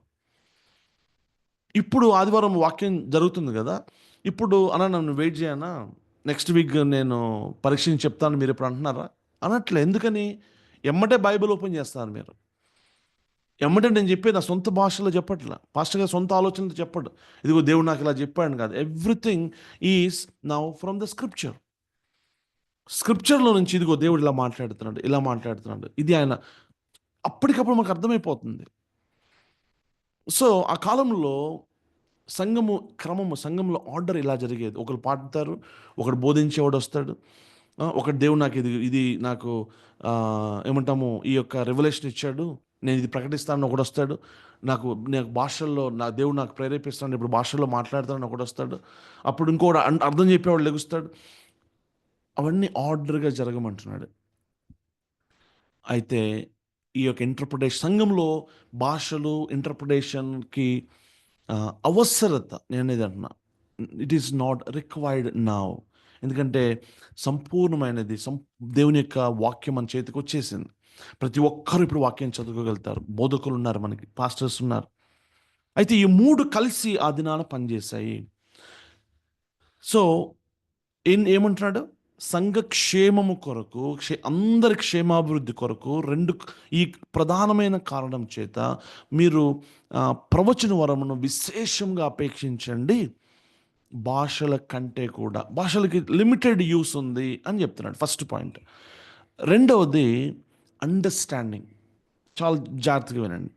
రెండవది చాలా ప్రాముఖ్యమైన విషయము, ఈ యొక్క వరముల ఆపరేషన్లో అండర్స్టాండింగ్ ఉండాలి. అండర్స్టాండింగ్ లేకుండా మనం ఏం చేయం. ఆలోచన లేకుండా, జ్ఞానం లేకుండా ఏది పడితే అది మాట్లాడడం, ఏది పడితే చేయకూడదు.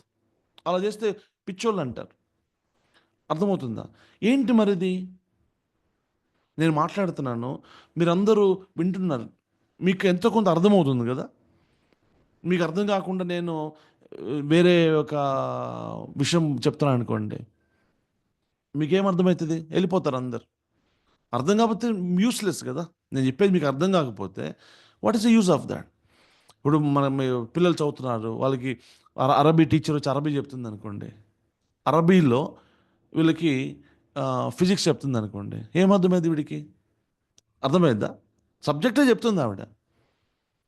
నీవు తెలుగు స్టూడెంట్, తెలుగులో చెప్పాలి, లేకపోతే ఇంగ్లీష్ చెప్పు. నాకు అర్థమయ్యే భాషలో నువ్వు మాట్లాడితే నాకేమైనా ప్రయోజనం ఉంటుంది కదా. నాకు అర్థం కాని లాంగ్వేజ్లో మాట్లాడితే నాకేం ప్రయోజనం? అంటే ఏం కావాలి నాకు? నాకు అర్థం కావాలి, నాకు అండర్స్టాండింగ్ కావాలి. నువ్వు చెప్పేది నేను రిసీవ్ చేసుకోవాలంటే నాకు అది గ్రహింపులోకి రావాలి. గ్రహింపు అనేది చాలా ఇంపార్టెంట్. అర్థమవుతుందా? మీరు మత్తయి సువార్త 13 చూడండి. విత్తు అనే ఉపమానం గురించి మాట్లాడుతూ,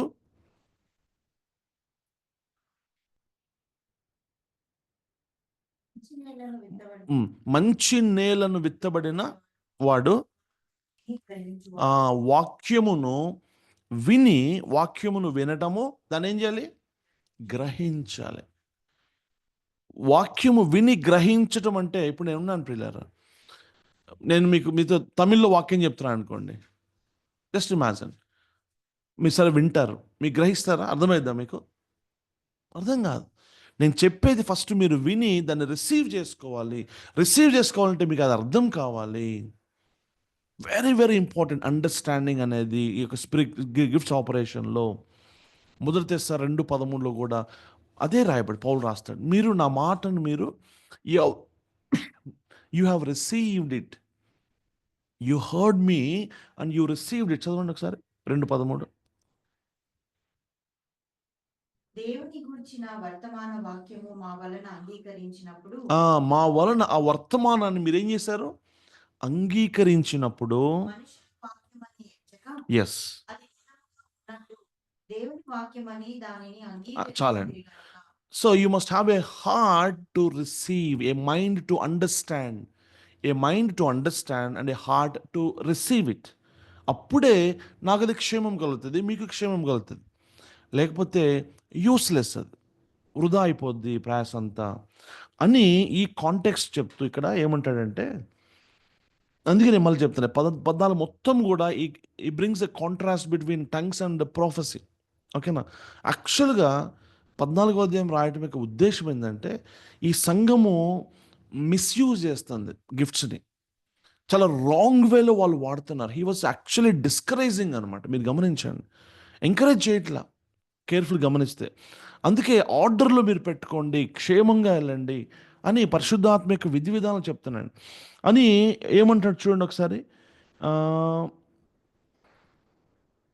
ఎన్నోదంటే 6వ వచనం చదువు. సహోదరులారా ఆలోచించండి, భాషలతో మాట్లాడచ్చు నేను మీ యొద్దకు వచ్చి సత్యమును బయలుపరచవలనని అయినను, జ్ఞానోపదేశము చేయవలనైనను, ప్రవచింపవలనని అయినను, బోధింపవలన అయినను మీతో మాట్లాడకపోయిన ఎడలా నా వల్ల మీకు ప్రయోజనం ఏమి?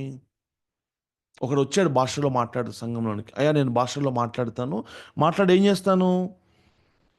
మీకు ఏం చేస్తానంట? భాషల ద్వారా సత్యమును బయలుపరుస్తాను, జ్ఞానోపదేశం చేస్తాను, నా భాషలు ప్రవచన వరంగా మారుతాయి. భాషలు ప్రవచన వరంగా ఎప్పుడు మారుతాయి? ఒక వ్యక్తి యొక్క భాషల వరము ప్రవచనంగా ఎప్పుడు మారుతుంది తెలుసా? గెస్ చేయండి, తెలివైన వాళ్ళు ఎవరైనా కొంచెం లాజిక్ పెట్టండి. ఇప్పుడు నేను భాషలో మాట్లాడుతున్నాను, when will it become a ప్రొఫెసీ? నా భాషలు మీకు అర్థం కాకపోతే వేస్ట్ కదా. ఒక ఇంటర్ప్రిటేషన్ ఉన్నాడు ఒక వ్యక్తి, దానికి అర్థం చెప్పినప్పుడు ఈ భాషలు ఏమైపోయినాయి? ప్రవచనం కింద మారింది. అంటే ఇక్కడ ఏమంటున్నాడు? భాషలు వచ్చి దేనికోసం అంట? సత్యమును, జ్ఞానోపదేశమును, లేకపోతే ఒక ప్రవచనం తీసుకురావడానికి ఎవరన్నా వచ్చి మీతో భాషలో మాట్లాడుతున్నాను అనుకోండి, మీకు ఏం అర్థమవుతుంది? నా వల్ల మీకు ఏం ప్రయోజనము అంటూ ఒక 3 ఎగ్జాంపుల్స్ చెప్తున్నాడు. చూడండి, చాలా స్పష్టంగా ఉంది బైబిల్, కన్ఫ్యూజన్ అవ్వాల్సిన అవసరమే లేదు. ఏమంటున్నాడు? పిల్లన గ్రోవితో పోలుస్తున్నాడు. పిల్లన గ్రోవి, వీణె, కానీ నిర్జీవ వస్తువులు నాదం ఇచ్చినప్పుడు స్వరములలో భేదము కలుగ చేయని యెడల ఊదినదేదో మీటినదేదో ఎలాగూ తెలియను. ఇప్పుడు పిల్లని గ్రో వాడతారు. మీకు మీకు సాంగ్లో మీరు వినండి. ఆడియో సాంగ్ వింటున్నారు, వీడియో సాంగ్ కాదు. ఓకే, ఒక సాంగ్ ప్లే అవుతుంది. అందులో మ్యూజిక్ మీరు డిఫరెన్స్ గుర్తించగలుగుతారా? తబలా గుర్తించవచ్చా? తబలా బీట్ అర్థమైద్ది, వీణ బీట్ అర్థమైద్ది, పిల్లన గ్రోవి మనకు అర్థమవుతుంది, డ్రమ్స్ అర్థమవుతాయి స్పష్టంగా. They perform, they show, they exhibit their skills. అవునా?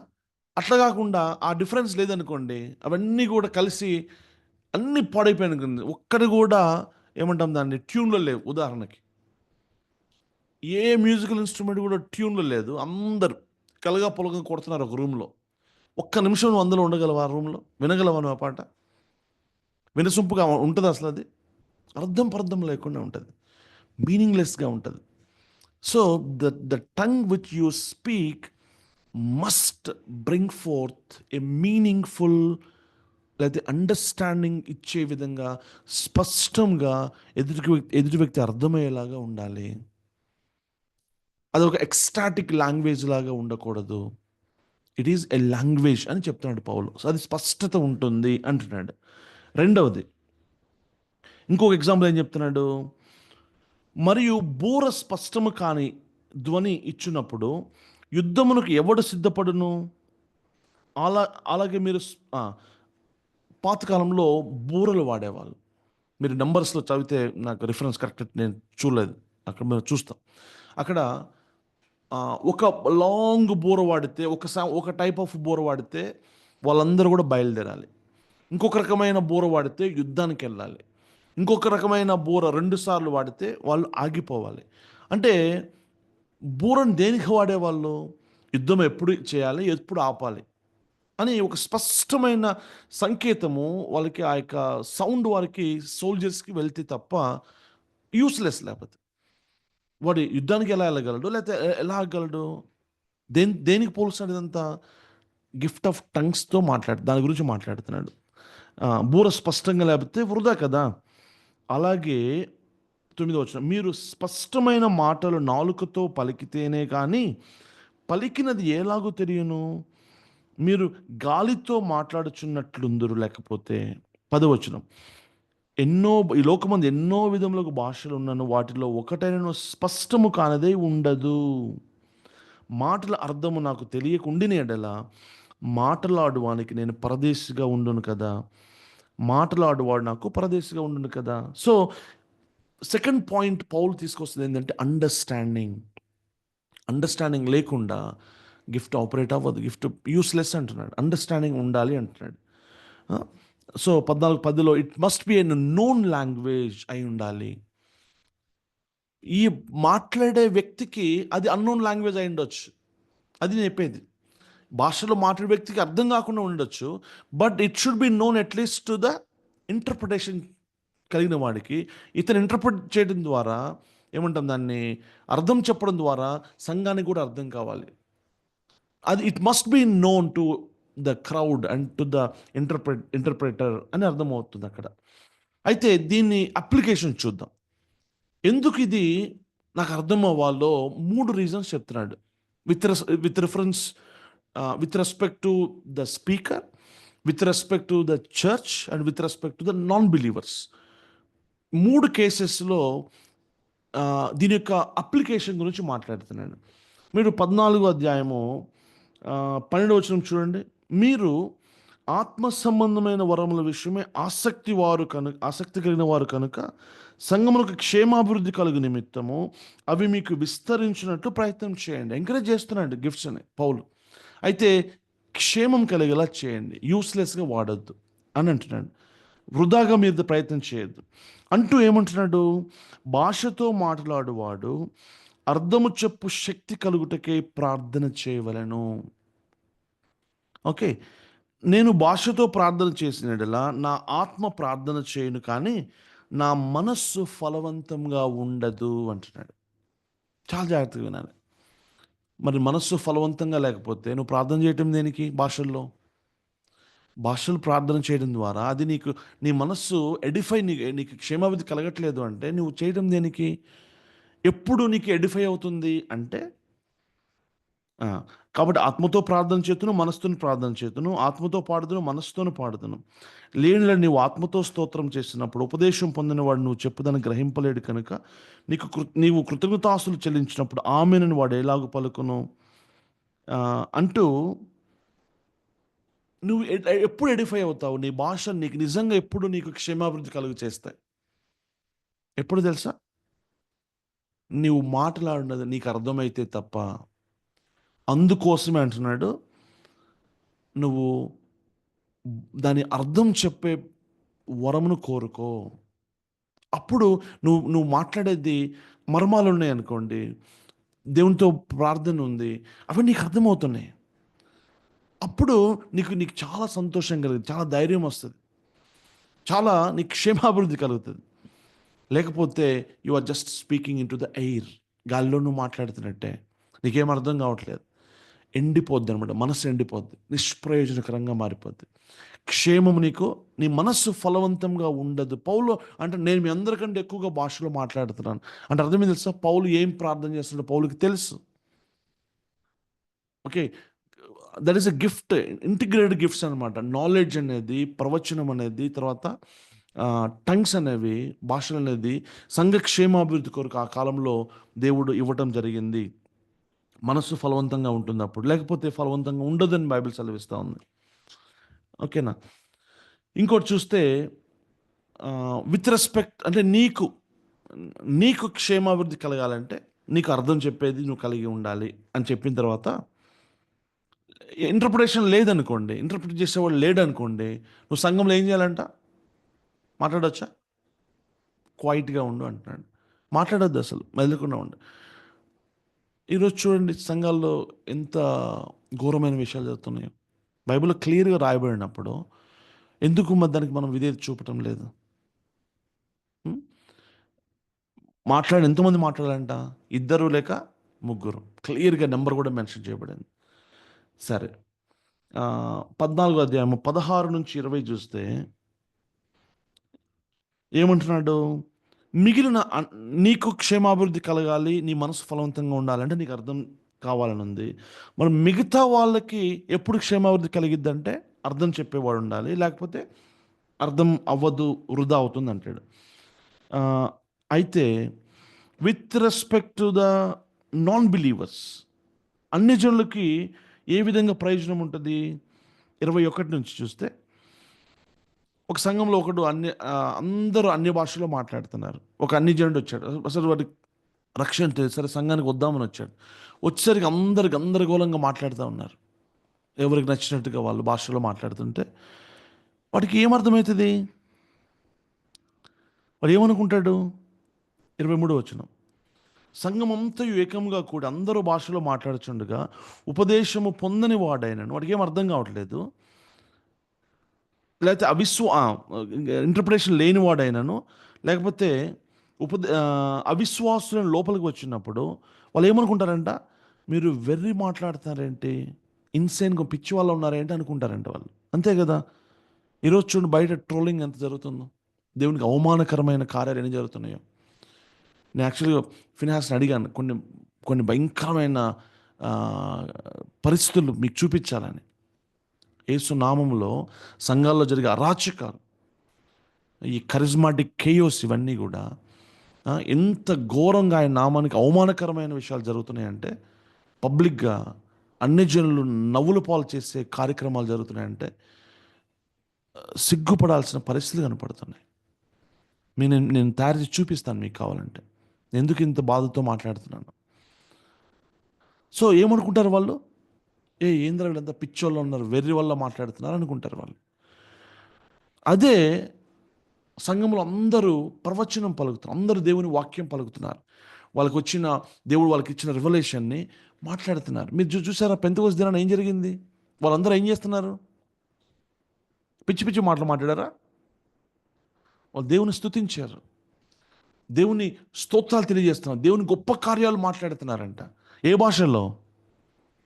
అరామిక్లో, గ్రీక్లో, తెలుగులో, ఇంగ్లీష్లో, లేదా అప్పుడు ఏ లాంగ్వేజెస్ ఉన్నాయో ఆ లాంగ్వేజ్లో మాట్లాడుతున్నారు. అందరూ చూస్తున్నారు, అక్కడ వాళ్ళందరూ కూడా విన్నారు. అందరూ దేవుని స్తుతించారు, అందరూ గణపరిచారు, అందరూ రక్షించబడ్డారు. ప్రవచనము మన ఓన్ టంగ్లో మాట్లాడతాం కనుక ఏమైందంట, వాళ్ళందరూ వచ్చి వాళ్ళ హృదయ రహస్యాలు 25 వచ్చినప్పుడు అతని హృదయ రహస్యములు బయలుపడును, అందువలన దేవుడు ఇక్కడ నిజంగా ఉన్నాడు అని వాళ్ళందరూ సాగిలపడి దేవునికి నమస్కారం చేస్తారు. అందుకేమంటున్నాడు సంఘంలో, నేను 10,000 మాటలు మాట్లాడడం కంటే 5 మాటలు నేను ప్రయోజనకరమైన మాటలు నేను మాట్లాడతాను అని మాట్లాడతాడు. సో ఫస్ట్ అప్లికేషన్లో స్పీకర్ మాట్లాడేవాడికి ఏం ప్రయోజనం అంటే, తనకి క్షేమాభివృద్ధి ఎలా కలుగుతుందంటే, తనకి అర్థమవుతున్నప్పుడు దేవుని ఇంకా గణపరుస్తాడు, ఇంకా స్తుతిస్తాడు, మర్మములు అతను పలుకుతాడు. అర్థం కాకపోతే అర్థం అవ్వటం కోసం నువ్వు ప్రార్థన చేయాలి, అర్థం అవటం కోసం. రెండవది, మిగతా బిలీవర్స్కి భాషలు ఎలా ఉపయోగపడతాయి అంటే ఇంటర్ప్రిటేషన్ ద్వారా, లేకపోతే వాళ్ళకి కూడా ప్రయోజనం లేదు. భాష అర్థం చెప్పే వాళ్ళు ఉన్నప్పుడు సంఘంలో కూడా అది క్షేమాభివృద్ధి, లేకపోతే సంఘానికి క్షేమాభివృద్ధి లేదు. ఇక అన్బిలీవర్స్కి భాషల వల్ల ప్రయోజనము లేదు, ఎట్టి పరిస్థితుల్లో ప్రయోజనం లేదు. ప్రవచనం వల్ల ప్రయోజనం ఉంది అంటూ ఈ మరి అన్బిలీవర్స్తో ఎలాగ ముడి పెడుతున్నాడంటే, మీరు చూడండి ఇక్కడ 21వ వచనం, అన్య భాషలు మాట్లాడు జనుల ద్వారాను పరజనుల పెదవుల ద్వారాను ఈ జనములతో మాట్లాడుదును, అప్పటికైనను వారు నా మాట వినకపోదురు అని ప్రభువు చెప్పుచున్నాడు. ధర్మశాస్త్రంలో వ్రాయబడి ఉన్నది యెషయా గ్రంథంలో. కాబట్టి భాషలు విశ్వాసులు కాదు, అవిశ్వాసులకే సూచన అయి ఉన్నది అంటున్నాడు. ఏంటిది? ఎవరి అవిశ్వాసులు? ఎవరి? చాలామంది ఇక్కడ మిస్అండర్స్టాండ్ చేసుకుంటారు. ఎవరి కోసం ఈ భాషలు ఎవరికి ఉపయోగపడతాయి? ఈ కాంటెక్స్ట్ ఏంటయ్యా అంటే, ద లాస్ట్ జ్యూస్, అవిశ్వాసులు అంటే ఇజ్రాయిల్కి ఒక సూచనగా ఇచ్చాడు అనమాట. ఎప్పుడది దేని గురించి మాట్లాడే? యెషయా గ్రంథం 28 ఒకసారి ఓపెన్ చేయండి. యెషయా గ్రంథం 28 11 నుంచి 12 వరకు. It is a sign of God's judgement. దాన్ని రిఫరెన్స్ తీసుకొస్తున్నాడు. 28 అధ్యాయం 11 12 వచనాలు. నిజమే, అలసిన వానికి నెమ్మది కలుగజేయడి, ఇదే నెమ్మది ఇదే విశ్రాంతి అని చెప్పినవాడు ఉమ్. నట్టివారి పెదవుల చేతను నత్తివారి పెదవుల చేతను అన్య భాషతోనూ మాట్లాడుచున్నాడు. ఆ, ఈ అంటే అర్థం ఏంటి? చాలామంది దీన్ని ఈ టంగ్స్ అనుకుంటారు, పెంతుకోస్ జరిగిన టంగ్స్, లేకపోతే గిఫ్ట్ ఆఫ్ టంగ్స్ అనుకుంటారు. అక్కడ ఏంటి అనుకున్నారు టంగ్స్ అవి? దాని అర్థం ఏంటి అనుకున్నారు? దేని గురించి మాట్లాడుతుందో తెలుసా? అక్కడ దేవుడు తన ప్రవక్తలను పంపాడు ఇజ్రాయెల్ దగ్గరికి. యెషయా was the first prophet to bring good news, లేకపోతే గాడ్స్ ఏమంటాము, to announce or pronounce judgements of God. మీరు రిపెంట్ అవ్వండి, సుధమ న్యాయాధిపతులారా, గొమర్రా అధిపతులారా. అంటే ఇజ్రాయిల్ జూడా ఎలా అయిపోయిందంటే, ఇజ్రాయెల్ కాదు, జూడా గురించి, వాళ్ళు భయంకరమైన పాపంలోకి వెళ్ళిపోయారు, దేవుణ్ణి మాటలు వినట్లేదు వాళ్ళు. యెషయా వెళ్తున్నాడు, యెషయాతో చాలా మంది ప్రవక్తలను పంపాడు, వాళ్ళు వినట్లా. ఏమని వీళ్ళు ప్రవచించారు, ఏమని వాళ్ళు మాట్లాడారంటే, ఇదిగో మీరు తిరగకపోతే దేవుడు ఎవరిని పంపిస్తాడంట? అష్షూరుని పంపిస్తాడు, అష్షూరు రాజుని లేపుతాడు. ఓకే, వాళ్ళు వచ్చి ఏం చేస్తారు? నార్త్ నుంచి వస్తారు. తూర్పు అష్షూరు ఉండేది, తూర్పు నుంచి అనుకుంటా. బాబిలోన్ వచ్చేసి నార్త్. అష్షూరు నుంచి నేను నా సేవకుని లేపుతానంటాడు. వాళ్ళు వచ్చి, ఎవరు వాళ్ళు అష్షూరీయులు? వాళ్ళ గురించి మీరు యెషయా గ్రంథం చదవండి, డిస్క్రిప్షన్ ఉంటుంది. వాళ్ళు కనికరం ఉండదు, చిన్నపిల్లల్ని కనికరం చూపరు, ఆడవాళ్ళని వాళ్ళు పాడు చేస్తారు, మిమ్మల్ని చంపేస్తారు, బండకేసి బాస్తారు, వాళ్ళు గుంపులుగా వస్తారు, వాళ్ళ కత్తులతో తల్లలాడుతారు, వాళ్ళ కత్తులు. వాళ్ళందరూ వచ్చి మిమ్మల్ని, దేవుడు వాళ్ళకి మిమ్మల్ని అప్పగిస్తాడు, గుంపులుగా వచ్చి మిమ్మల్ని చెరలోకి తీసుకెళ్తారు వాళ్ళు. అర్థమవుతుంది అయిపోయింది. అయితే వాళ్ళు ఏ లాంగ్వేజ్ మాట్లాడతారు చెప్పండి? వాళ్ళ ఓన్ లాంగ్వేజ్ మాట్లాడతారు. అర్థమైంది. వాళ్ళందరూ వచ్చి మీరు వాళ్ళ లాంగ్వేజ్ వినపడుతుంది మీకు. ఇజ్రాయిల్ అందరూ ఏ భాష మాట్లాడుకుంటారు? వీళ్ళ ఓన్ భాషలో మాట్లాడుకుంటారు. శత్రువులందరూ వచ్చినప్పుడు వాళ్ళు ఏ భాషలు వింటారో తెలుసా? అన్య భాషలు ఫస్ట్ టైం వింటారు. ఎప్పుడు విన్నారు వాళ్ళు? అప్పటికి జడ్జిమెంట్ వచ్చేసింది. నేను మంచిగా చెప్పాను మీకు, ప్రవక్తలను పంపి మీ భాషతోనే మాట్లాడాను, మీరు వినలేదు. ఇప్పుడు ఏ మాటలు వినాల్సి వచ్చింది? మీరు మీ శత్రువుల మాటలు వినాల్సిన పరిస్థితి వచ్చింది. వాళ్ళు మాట్లాడే మాటలు మీకు ఎలా ఉంటాయంటే వాళ్ళు నత్తిగా అనిపిస్తుంది. మీకు అర్థం కావట్లేదు కదా వాళ్ళవి. ఆల్రెడీ జడ్జిమెంట్ వచ్చేసింది మీకు. దట్ ఈస్ ద వన్ ఏమంటాము way how God was actually explaining God's judgement అనమాట. అన్ని జనుల భాషలు అంటే వాళ్ళు ఎప్పుడు విన్నారంటే తీర్పు వచ్చినప్పుడు. రెండవది సూచన. ఇజ్రాయిల్ ఎప్పుడు సూచన అడతారు. 1 కొరింథీ 1:22 చూస్తాం. ఇజ్రాయిల్ ఎప్పుడు సూచన వెతికారు అనేసి. ఏంటి వారికి సూచన? అన్ని చాలామంది వచ్చి వీళ్ళ వారి వారి భాషల్లో ఇక్కడ ప్రజలు 120 మంది మాట్లాడుతున్నారు. ఏ భాషలు వాళ్ళు మాట్లాడుతుంది? అన్యజనుల భాషలు. మన ఆ రోజు బహుశా హైదరాబాద్ నుంచి కొంతమంది జ్యూస్ ఇజ్రాయెల్ వెళ్ళి ఉన్నారనుకోండి. హైదరాబాద్లో స్థిరపడిన యూదులు పెంతెకోస్తు దినమున 2000 సంవత్సరాల క్రితం సంగతి చెప్తున్నా. హైదరాబాద్లో మన తెలుగు భాషలో మాట్లాడే వాళ్ళు అక్కడికి వెళ్ళారు. అక్కడ పేతురు తెలుగులో మాట్లాడుతున్నాడు. ఉదాహరణకి పేతురు, యాకోబు తెలుగులో దేవుని స్తుతిస్తారు అనుకోండి. వీడు ఆశ్చర్యపోతున్నారు, అరే ఏంటి వీళ్ళు తెలుగులో మాట్లాడుతున్నారు. సూచనగా వీళ్ళకి ఇవ్వబడింది. అప్పుడు వీళ్ళు నమ్మారనమాట. ఇజ్రాయిలీలు ఎప్పుడు సూచన కావాలి వాళ్ళకి. అందుకే వ్యభిచారులైన చెడ్డతరం వారు సూచన అడుగుతున్నారు. నేను మీకు ఇవ్వని సూచన అంటాడు దేవుడు. మీరు మాథ్యూ 12లో. So it was given to them as a sign of God's judgment. రెండవది, వీరు అర్థం చేసుకోవటానికి ఒక సూచనగా, నమ్మటానికి, విశ్వాసం ఉంచడానికి దేవుడు ఇచ్చాడు. ఇది మనం అర్థం చేసుకుంటాం. సో మనము ఇప్పటిదాకా ఓవరాల్గా బ్రాడ్ వేలో అర్థం చేసుకోవడానికి ఈ యొక్క గిఫ్ట్స్ గురించి వచ్చాం. Okay, I will close quickly. మీరు 14:12 చూస్తే పౌలు ఎప్పుడు ఎంకరేజ్ చేశాడు, మిమ్మల్ని ఏమి డిస్కరేజ్ చేయట్లా. గిఫ్ట్స్ నీకు మంచిదే, ఉపయోగమే. 12 వచనం చూడండి.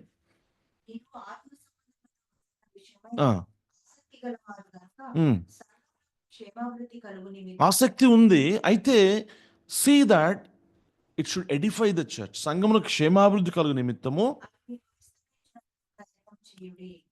విస్తరించిన ప్రయత్నం చేయాలి. అయితే యూస్ఫుల్గా ఉండాలి, క్రమముగా ఉండాలి, ఆర్డర్ ఇన్ బిల్డింగ్ కరెక్ట్గా ఉండాలి. ఇప్పుడు మీరున్న బిల్డింగ్ కట్టబడింది ఒకరోజు. ఎందుకని? ఎలా కట్టబడింది? ఒక ఆర్డర్ ఉంది, ఒక ప్లాన్ ఉంది.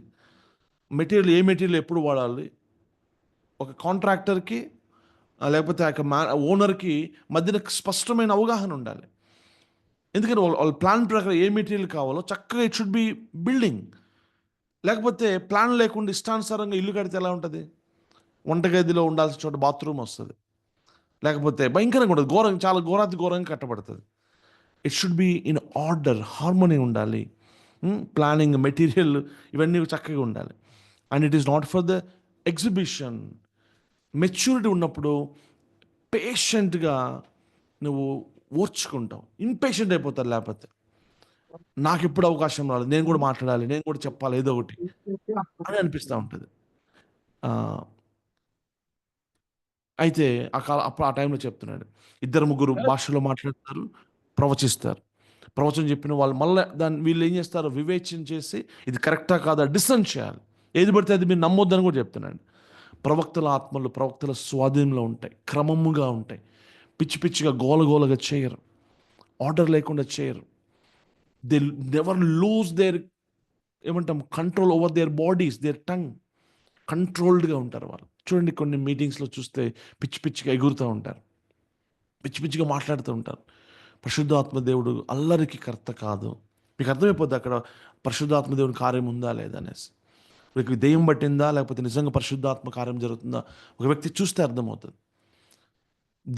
It must be operated in control of the Holi Spirit. Discernment కలిగి ఉండాలి. ఇంకా చూస్తే ఆర్డర్ అక్కడే చెప్పుకుంటూ వెళ్తున్నాడు. ఆ కాలంలో ఉమెన్ గురించి మాట్లాడుతున్నాడు. వాళ్ళు మీరు ఇష్టానుసారంగా లేచి మాట్లాడదు, ప్రశ్నలు అడగడం అందుకు చేయొద్దు. క్రమంగా మీరు కూర్చోండి, మౌనంగా ఉండండి. ఏమైనా డౌట్స్ ఉంటే ఇంటికి వెళ్ళి మీ హస్బెండ్స్ని అడగండి, లేకపోతే పెద్దవాళ్ళని అడగండి. అర్థమవుతుంది, ఆర్డర్ గురించి మాట్లాడుతున్నాడు. తర్వాత డాక్ట్రినల్గా సంఘంలో ప్యూరిటీ మెయింటైన్ చేయాలి. ఎవడు పడితే ఏది పడితే వచ్చి మాట్లాడితే ఎల్డర్స్ ఒప్పుకోకూడదు, పరీక్షించాలి. ఓకే, కరెక్ట్ చేయాలి ఎవరు తప్పు మాట్లాడితే. అంతేగాని వాళ్ళు ముఖమాట పడతారని ఉండకూడదు. ఖచ్చితంగా ఖచ్చితత్వం ఉండాలి సత్యం విషయంలో. ఈ విషయాలన్నీ పౌలు మాట్లాడుతూ వచ్చాడు. Amen praise Lord. So all gifts are important. అయితే నేను నిన్న లాస్ట్ సండే కూడా చెప్పాను, నేను సైన్ గిఫ్ట్స్ అనేవి ప్రాముఖ్యంగా గుర్తుపెట్టుకోవాల్సిన విషయం. సైన్ గిఫ్ట్స్ అంటే ఏంటంటే సూచనగా ఇవ్వబడిన వరాలు. హెబ్రూ పత్రిక నుంచి నేను మీకు ఒక్క స్క్రిప్చర్ చెప్పాను. I close with this. నేను హెబ్రూ పత్రిక 2వ అధ్యాయంలో మీకు ఒక స్క్రిప్చర్ చూపించా కదా. Give me just a second. చదవండి. వివిధములైన పరిశుద్ధాత్మ వరములను అనుగ్రహించుట చేతను. ముందు వచ్చి చదవండి ఒకసారి. ఇంత గొప్ప రక్షణను మనము నిర్లక్ష్యం చేసినడలా ఎలాగో తప్పించుకుందాము. అట్టి రక్షణ ప్రభు బోధించుట చేత ఆరంభమై. ప్రభు బోధించుట చేత ఆరంభమై 2వ అధ్యాయం 3వ వచనం. దేవుడు తన చిత్తానుసారముగా సూచక క్రియల చేతను, సూచక్రియలు మహత్కార్యముల చేతను, అద్భుతములు, సూచక్రియలు, అద్భుతములు, పరిశుద్ధాత్మ వరములను అనుగ్రహించుట చేతను. సాక్ష్యం ఎందుకు ఇవ్వబడింది? సాక్ష్యార్థమై. సూచనలు, అద్భుతములు ఇవన్నీ కూడా, ఈవెన్ మార్క్స్ 16లో కూడా ప్రభు వెనువెంట చేయుచున్న సూచక్రియల చేత వాక్యమును స్థిరపరచుచుండెను. ఒక్కసారి పరిపూర్ణమైనది. I personally believe this is the scripture. ఇది పరిపూర్ణమైనది. ఒక్కసారి పరిపూర్ణం నా చేతికి వచ్చిన తర్వాత, దేవుని యొక్క రెవల్యూషన్ కంప్లీట్ అయిన తర్వాత, ఒక వ్యక్తి విశ్వాసంలో స్థిరపడిన తర్వాత అతనికి ఈ సూచనలు, ఈ యొక్క అద్భుతములు, లేకపోతే ఈ యొక్క మహత్కార్యములతో పని ఉండదు, అవసరం లేదు. అందుకే లాస్ట్ టైం చెప్పాను, ఒక సూచన. ఇప్పుడు నేను మీ ఇంటికి రావాలనుకోండి, మీరు చెప్తారు, అన్న ఇది పలానా చోటుకి వస్తే అక్కడ ఒక ఇది ఉంటుంది, ఒక యారో మార్క్ ఉంటుంది పలానా చోటుకని. అది ఒక సూచన. ఆ సూచన నాకు ఎందుకు ఉపయోగపడింది? మీ ఇంటికి రావడానికి ఉపయోగపడింది. ఒకసారి నేను మీ ఇంటికి వచ్చిన తర్వాత ఇంకా ఆ సూచనతో నాకు పని లేదు. సూచక్రియలు, మహత్కార్యాలు, అద్భుతాలు, these are all the sign gifts సంఘములో విరివిగా డిస్ప్లే అవడానికి, వాడటానికి అవసరము లేదు. మరి ఇప్పుడు నాకేం కావాలి? నాకు విశ్వాసం కావాలి. ఇప్పుడు క్రీస్తు ప్రత్యక్షత, బైబిల్ ఇచ్చి ఇవ్వబడింది నాకు. వాక్యం నా చేతికి వచ్చేసింది. పర్సనల్గా ఒక్కొక్కరు వాక్యంలో ఇప్పుడు ఎదగాలి, విశ్వాసంలో ఎదగాలి. వినటం వలన, క్రీస్తు గురించిన మాట వలన స్థిరపరచబడుతూ బలపరచబడుతూ ముందుకెళ్తాను. అయితే ఇప్పుడు మిషన్ ఫీల్డ్స్కి వెళ్ళాం. అక్కడ అందరూ కొత్త వాళ్ళే, వాళ్ళకి ఎవరికి విశ్వాసం లేదు. నువ్వు వెళ్ళి సువార్త చెప్పావు, అండమాన్కో లేకపోతే అమెజాన్కో వెళ్ళావు, ఫస్ట్ టైం వెళ్ళావు, నువ్వు యేసు గురించి వాళ్ళకి తెలియదు, సువార్త ప్రకటించావు, వాడు ఎందుకు నమ్మాలి? అప్పుడు అంటావు, మీ యొక్క సిక్ పర్సన్ని తీసుకురా, ఓకే నేను ప్రార్థన చేస్తాను, దేవుడు స్వస్థపరుస్తాడు. వాళ్ళు ఆ స్వస్థత జరిగినప్పుడు చూసి, అవునరా వీడి దేవుడు నిజమైన దేవుడు, వారికి విశ్వాసం కలుగుతుంది. సో ఇప్పటికీ ఈ సైన్ గిఫ్ట్స్, మిరకిల్స్, వండర్స్ ఎక్కడ జరుగుతాయి అంటే ఎక్కువగా సంఘంలో జరగవని కాదు, సంఘంలో అవసరమును బట్టి నా విశ్వాసం బలపరచుటకు దేవుడు చేస్తాడు. I'm not totally denying them, but primarily they are given to the missions అనమాట. మిషన్ ఫీల్డ్స్లో దీన్నే ఏమంటామంటే పైనీరింగ్ అంటాం. పైనీరింగ్ మినిస్ట్రీస్లో ఇవి జరుగుతూ ఉంటాయి. Amen, praise the Lord. So will close today now. ఇక్కడ ఆపుదాం, ప్రార్థన చేసుకుందాం. తండ్రి, పరిశుద్ధాని పరిశుద్ధ పాదము కృతజ్ఞతలు తెలియజేస్తూ వేడుకుంటూ ఉన్నాం నాయనా. మేము జ్ఞానం కలిగి, నేను వివేకం కలిగి, నాయనా ప్రేమ కలిగి, నాయనా ఒకరినొకరు ఆదరించుకున్నట్టుకు, ప్రేమించుకున్నట్టుకు, సంఘ క్షేమాభివృద్ధి కలుగుటకు అయ్యా తండ్రి మీరు మాకు సహాయం దయచేయండి. ఇదిగో మీరు ఇచ్చిన ఆత్మ వరములు అన్నిటికి బట్టి స్తోత్రాలు. ప్రతి వరము కూడా శ్రేష్టమైనది, పరిపూర్ణమైనది. మేము దేన్ని తక్కువ చేయట్లేదు, దేన్ని ఎక్కువ చేయట్లేదు అయ్యా తండ్రి. మీరు మీ చిత్తానుసారంగా ఒక్కొక్కరికి మీరు పంచి ఇచ్చారు అయ్యా. మరి ఇక్కడున్న ప్రతి ఒక్కరికి ఏదో ఒక వరం మీరు ఇచ్చి ఉన్నారు. నాకు వరం లేదు అని ఎవరు అనటానికి వీలు లేదు నాయన. విశేషంగా మాకు ప్రయోజనకరమైన జ్ఞానమును, వివేచనను, నైనా విశ్వాసమును, ప్రవచన వరమును మీరు మాకు దయచేయండి. నైనా మేము ఆసక్తితో మేము అడుగుచూ ఉన్నాం. సంఘ క్షేమాభివృద్ధి కొరకు ఇదిగో నైనా సంఘంలో ప్రతి బిడ్డని ఈరోజు నీ యొక్క వరముల చేత అలంకరించండి. అయా వారిని బలపరచండి, మెచ్యూరిటీలోనికి తీసుకురండి, నీ ప్రేమ చేత నింపండి నాయన. నాయన నా సహోదరుడు నాకు చాలా ఇంపార్టెంట్ ఆయన. అయా వారిని నేను ఘనపరచాలి. అయా తండ్రి వారిని నేను ఆనర్ చేయాలి. అయా హత్తుకోవాలి, ముద్దు పెట్టుకోవాలి నాయన. అయా ఏ ఒక్కరు నేను తక్కువ చూడకూడదు. నాకు జ్ఞానం కలిగి క్రీస్తు మనస్సు కలిగిన ఆయన మేమందరం కలిసి యునైటెడ్గా, though there is so much of diversity, చాలా విభిన్నమైన వ్యక్తులమే, విభిన్నమైన వరాలు కలిగిన వారమే, విభిన్నమైన టాలెంట్స్, తలాంతులు కలిగిన వారమే, విభిన్న అవయవాలుగా ఉన్నవారమే. మా విధులు వేరు అయా, మీరు రూపించిన విధానాలు వేరు, కానీ మా మధ్యన యూనిటీని తీసుకురండి. నీ ప్రేమ అనే బంధం చేత మమ్మల్ని అతికించండి. అయా we may be knit together Lord in your love. కీలు చేత మేము అంటుకట్టబడాలి, శిరస్సుకు లోబడాలి నాయన. శిరస్సును మేము ఘనపరచాలి తండ్రి. నీకు స్తోత్రం. నాకంటే నా సహోదరుడు యోగ్యుడిగా నేను ఎంచుకోవాలి, మోర్ ఇంపార్టెంట్గా నేను భావించాలి. అయ్యా తండ్రి, ప్రేమనైనా మాకు క్షేమం కలుగజేస్తుంది, జ్ఞానము ఉప్పొంగజేస్తుంది, గిఫ్ట్స్ ఉప్పొంగజేస్తాయి.